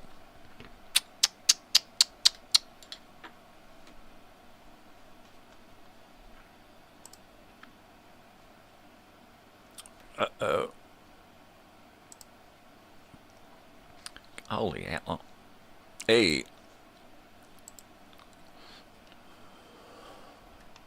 That's my motto right there. Cash only, baby. Cash on a barrelhead. Hey, look at this one here. There's Robert. Angel's hat. I actually have that Angel's hat, don't I? Don't I? No, I have a different Angel's hat. I've got a Cubs hat that looks like that. White dog, I would imagine, is Goodfoot. There's Brandy. There's the old man. There's me looking really, really, really kooky. Yeah. Man, was I a weird kid. I remember this outfit that Mom wore. This thing. With this pattern on it. That was really cool. I really dug that one. Totally. And then, of course, Leonard Nimoy over here. Holding his kid. January of '74. So Brandy would have been 4 years old here. Or not quite 4. She's about 3.5 here. Oh, look, and it's me looking normal. I swear that's another kid. I swear that this kid died and they found me on the doorstep. Right? And I think it happened here. Because that looks like that kid. But there are pictures after this where it does not look like this kid or that kid. Looks like somebody else. August of 70. So I'm 2 years old here. Wow. And this is where the cloning happens, where we get the same birthday on the same day and I get whatever he gets, right? That's where that starts.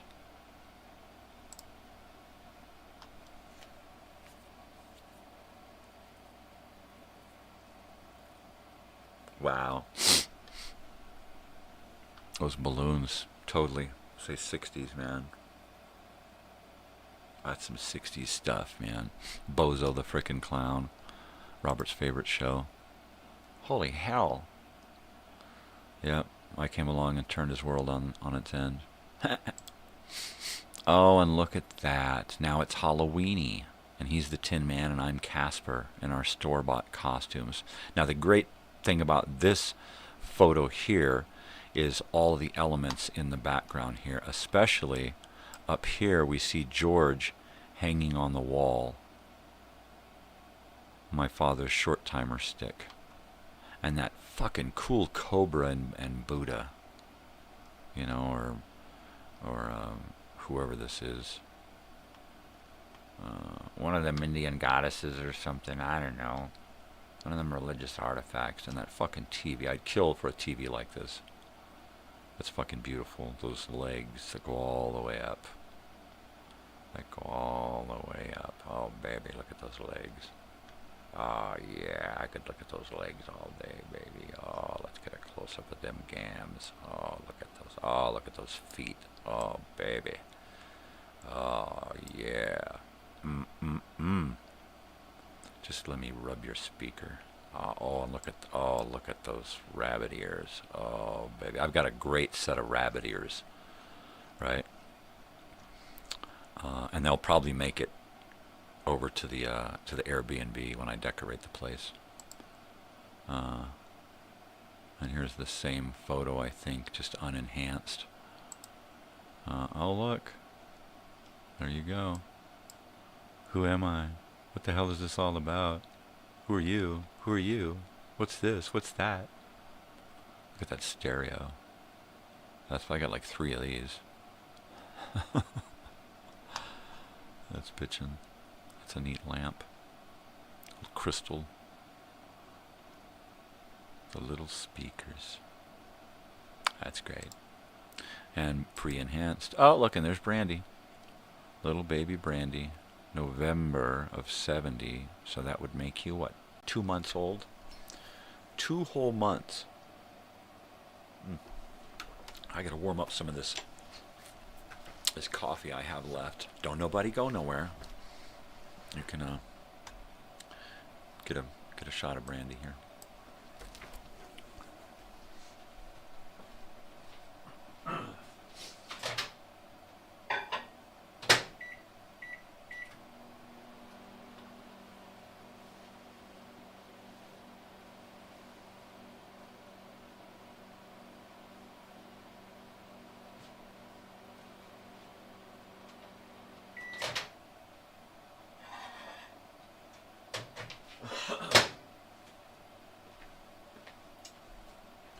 Yeah, all of my vintage crap, which just goes to so much good use, decorating a place, you know.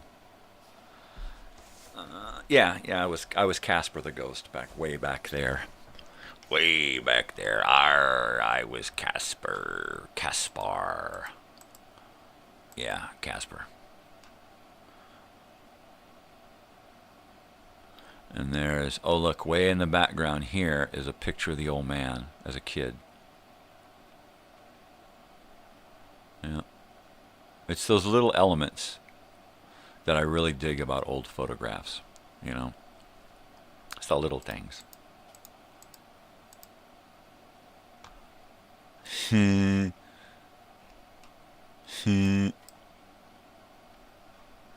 Oh, see that rug there? That's a cool rug. I dig that rug. Right? And that's another neat photograph with more neat elements in it.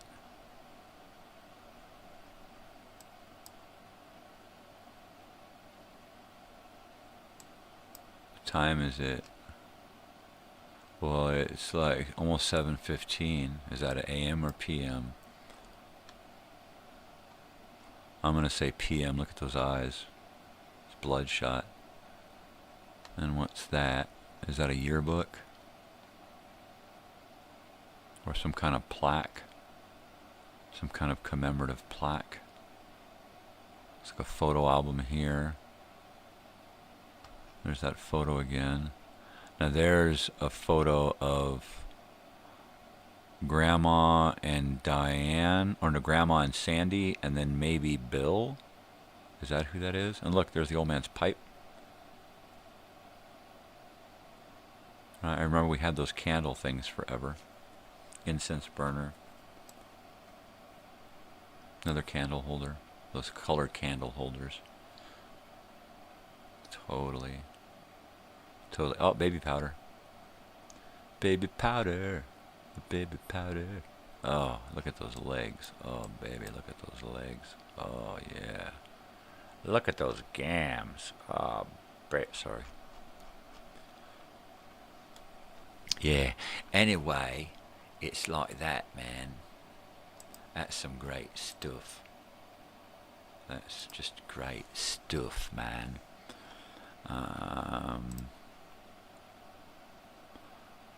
Marijuana in my lungs. Marijuana. Uh-oh. Uh-oh. Family reunion. Okay. So, Brandy, are you there? I've got some photographs here I would get your permission to show, but at the same time, I don't think I can show them on YouTube. You know, I don't think I can show pictures of a little girl streaking across the house. I don't think that would be appropriate. So I'm going to have to play those one at a time and skip over the inappropriate content in that file there. All right. So this is Robert, my brother, and his uncle.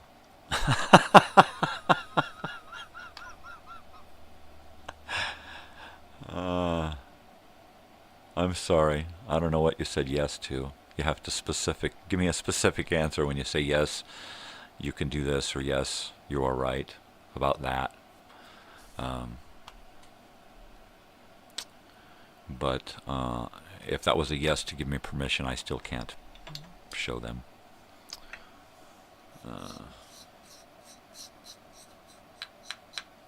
Yeah. Because it wouldn't be right, you know. I think I'd get in trouble with YouTube if I tried to show them anyway. So, okay, here's Robert.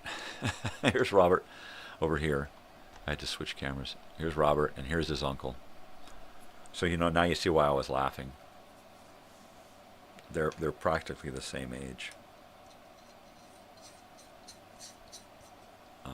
Which is just hilarious. And they're not even really related. I mean, he's not even really my father's brother. He was a stepbrother, and then he's not even that because of all the twisted family tree branches, right? You can't see the pictures. Okay, you are here. You're there. And now you can see the pictures because, of course, I was on the wrong camera feed. So, yeah, here's Robert and his Uncle Pete. Uncle Pete and Robert. Robert and Uncle Pete. That's hilarious. And then I'll leave it there for a few minutes until I get a response. So now you're seeing that one there.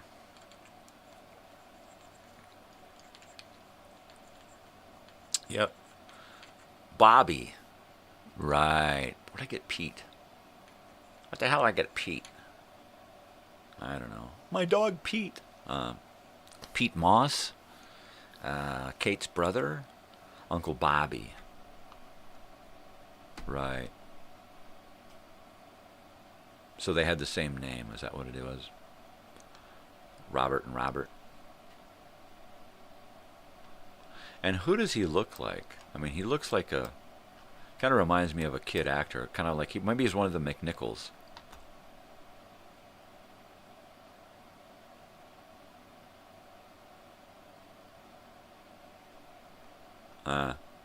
He looks like a McNichol.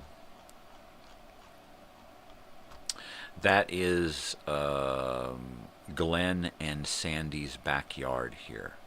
Aunt Sandy and Uncle Glenn, and this is their house. Now, the inside of their house was like the place to be. It was really cool. Everything was just perfect. He had this great multimedia room, right? What we weren't allowed in. But, yeah. Okay, and there's all of us kids. All right, so there's Robert and Brandy and me and Tina and Elaine and Bobby and then the girls. And then there's Pete, right? There's Pete.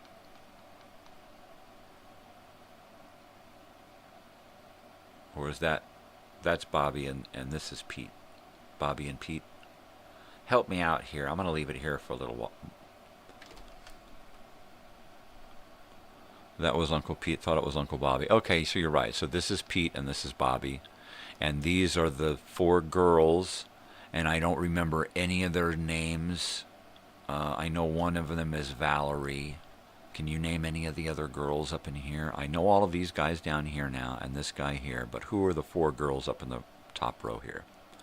Give me some names. Give me the names. And I'll be up here.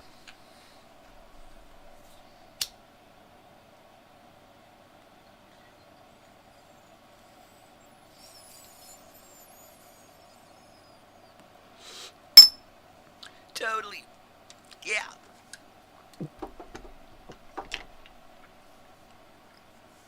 How come Robert got the cool spot? Is it the socks? I mean, I got cool pants. How come I don't get the cool spot? 70s chicks. Any of those 4 girls, except for Valerie. I don't know which one is Valerie. Yeah, so anyway, I'll move on.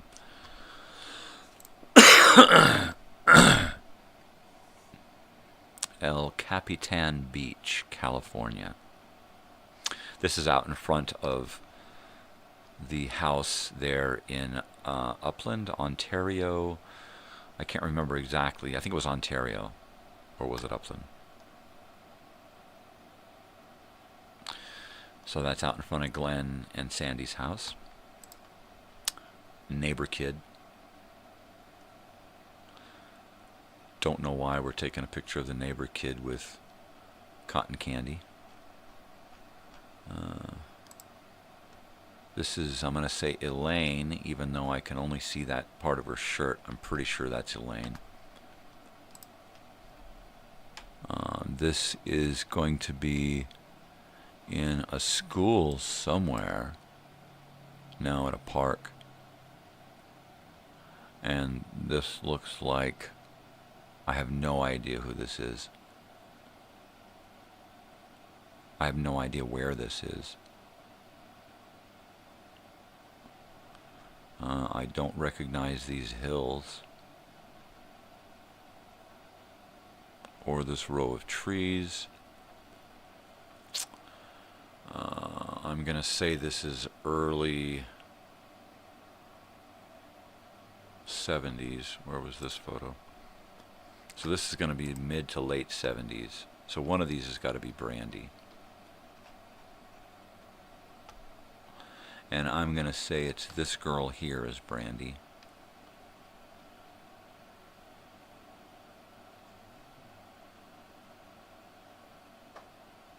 And could these be her cousins? No.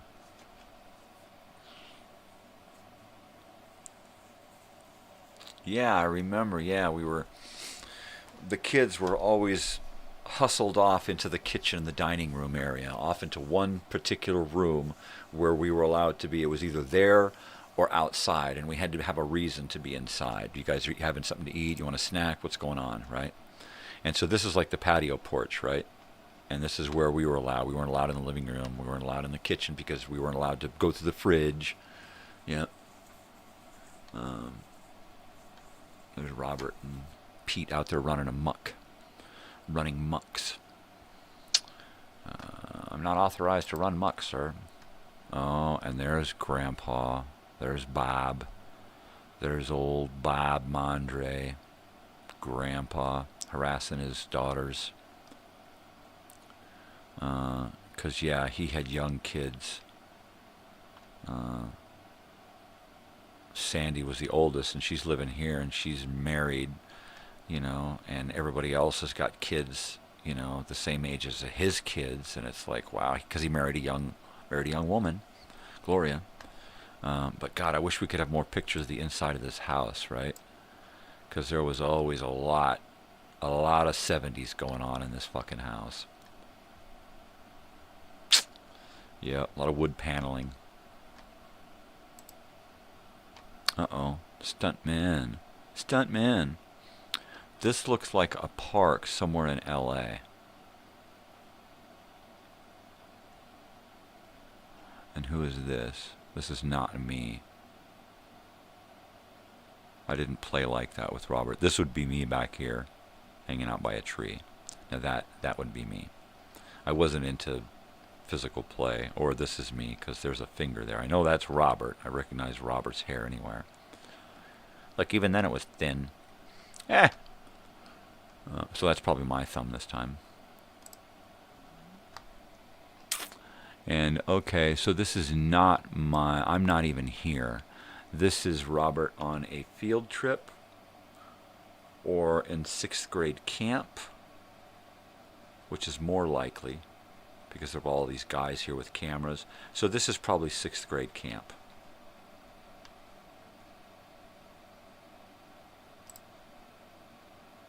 Neighbor girl at Aunt Sandy and Uncle Glenn's house. One of the neighbor ladies. And there's that kitty eating cotton candy again.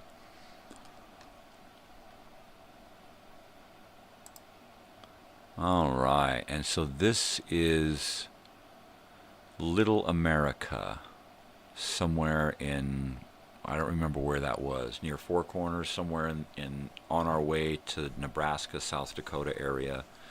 We would go through this little, oh look, it's 8 o'clock. Goodbye. We would go through this town, Little America, and it was like, there was like gambling and restaurants and truck stop, and it was just a big tourism spot. Lots of gift shop action. This is, I want to say Fallbrook.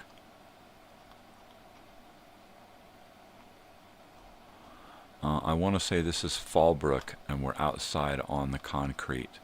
And here's the mobile home here, and we're hanging out outside playing, right? Like that. So yeah, so that does that.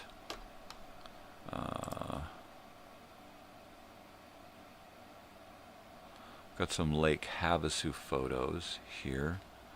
Of course, my mother's probably streaking in this one. But let me take a look real quick at possible nudity and see if there's anything going on here. Oh, Grandma's on this trip, so probably not. But then again, my mother would strip down naked, run through the house if she thought it would piss Grandma off. But no, it looks like my mother is bikini clad in this one. So let me go ahead and scroll through these photos here.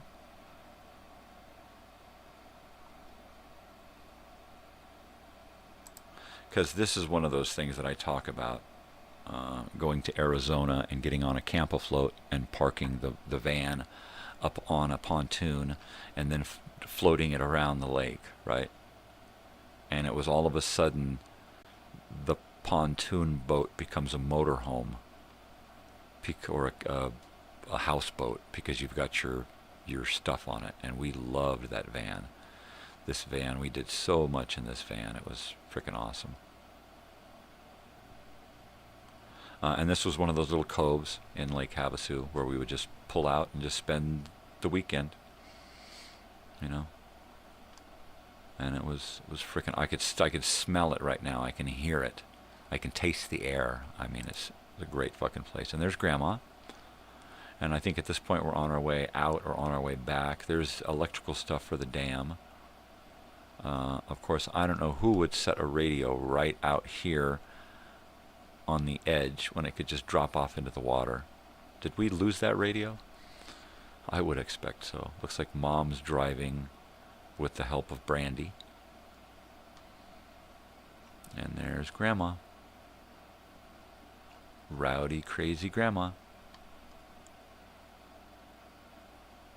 I didn't like being on the houseboat on the water at all. I did not like it.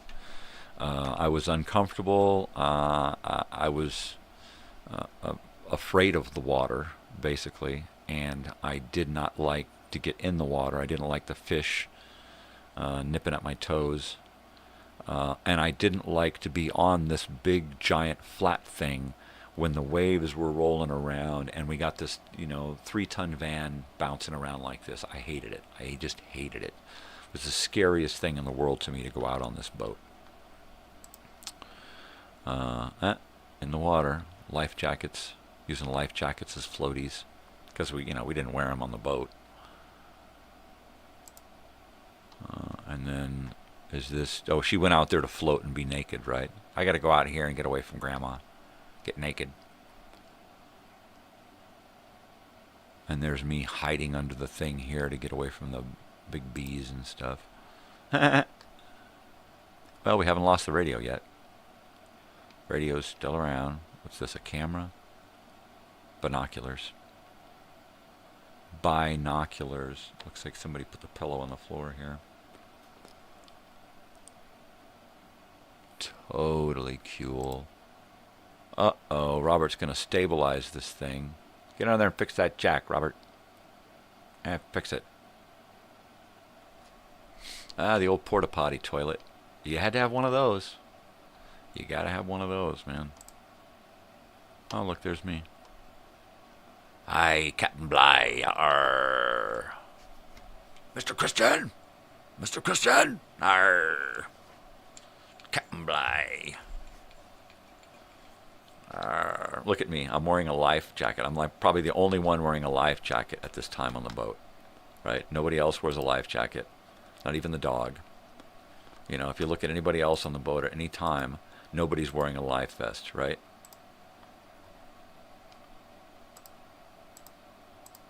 You get the only picture of me and I'm wearing a fucking life vest. Was I the only smart one? It probably wasn't that. It was probably I was the only one too fucking scared to be out there in the first place. I remember that jug. Always smelled like Kool-Aid.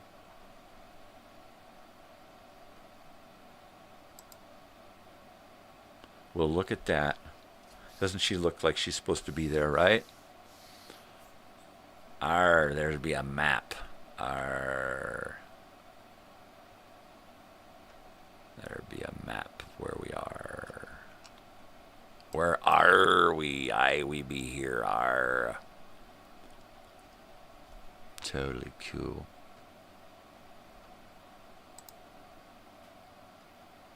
Yep, look at. I'm in a life vest. I'm even on a floaty thing and I'm in a life vest. Nobody else. Well, Brandy's wearing one because she's younger. I don't think you swim at that point. So somebody's standing on top of the roof of the van. This is probably Robert standing on top of the roof of the van getting this shot. That's a great shot, Robert. That's pretty cool. That's pretty cool, man. What's that, our bags of trash? Or laundry? Probably bags of trash. Trash, bag it out with you. You gotta carry it out. What's this, worm? It looks like a sheep. Looks like a baby sheep. Ma, ma, ma. And what are you taking that float? What are you taking that up there for? Huh?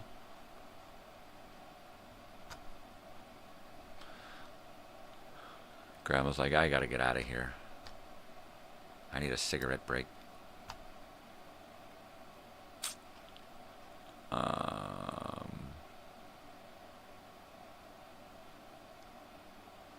You know what? I thought, isn't this worm, baby worm?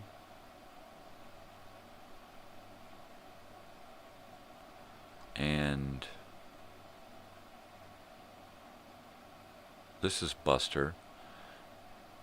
Because this is the dog that Dad had in Fallbrook when he had his car accident, his second accident, and he was out there screaming, Buster!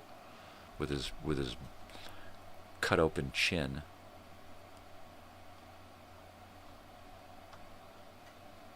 Better take the dogs for a walk. Oh my gosh! From inside the van. Ooh, that's creative.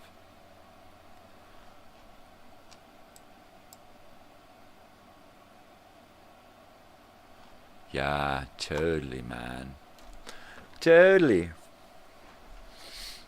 Yeah, that was some weird stuff, man. That was a total trip.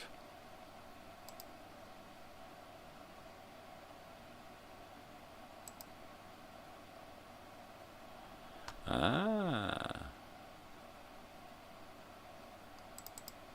Okay, here's a good shot.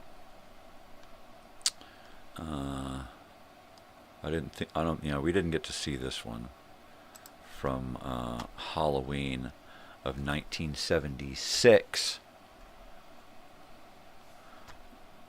Mae West with a candy cigarette in her mouth in the parking lot of Machado Elementary School.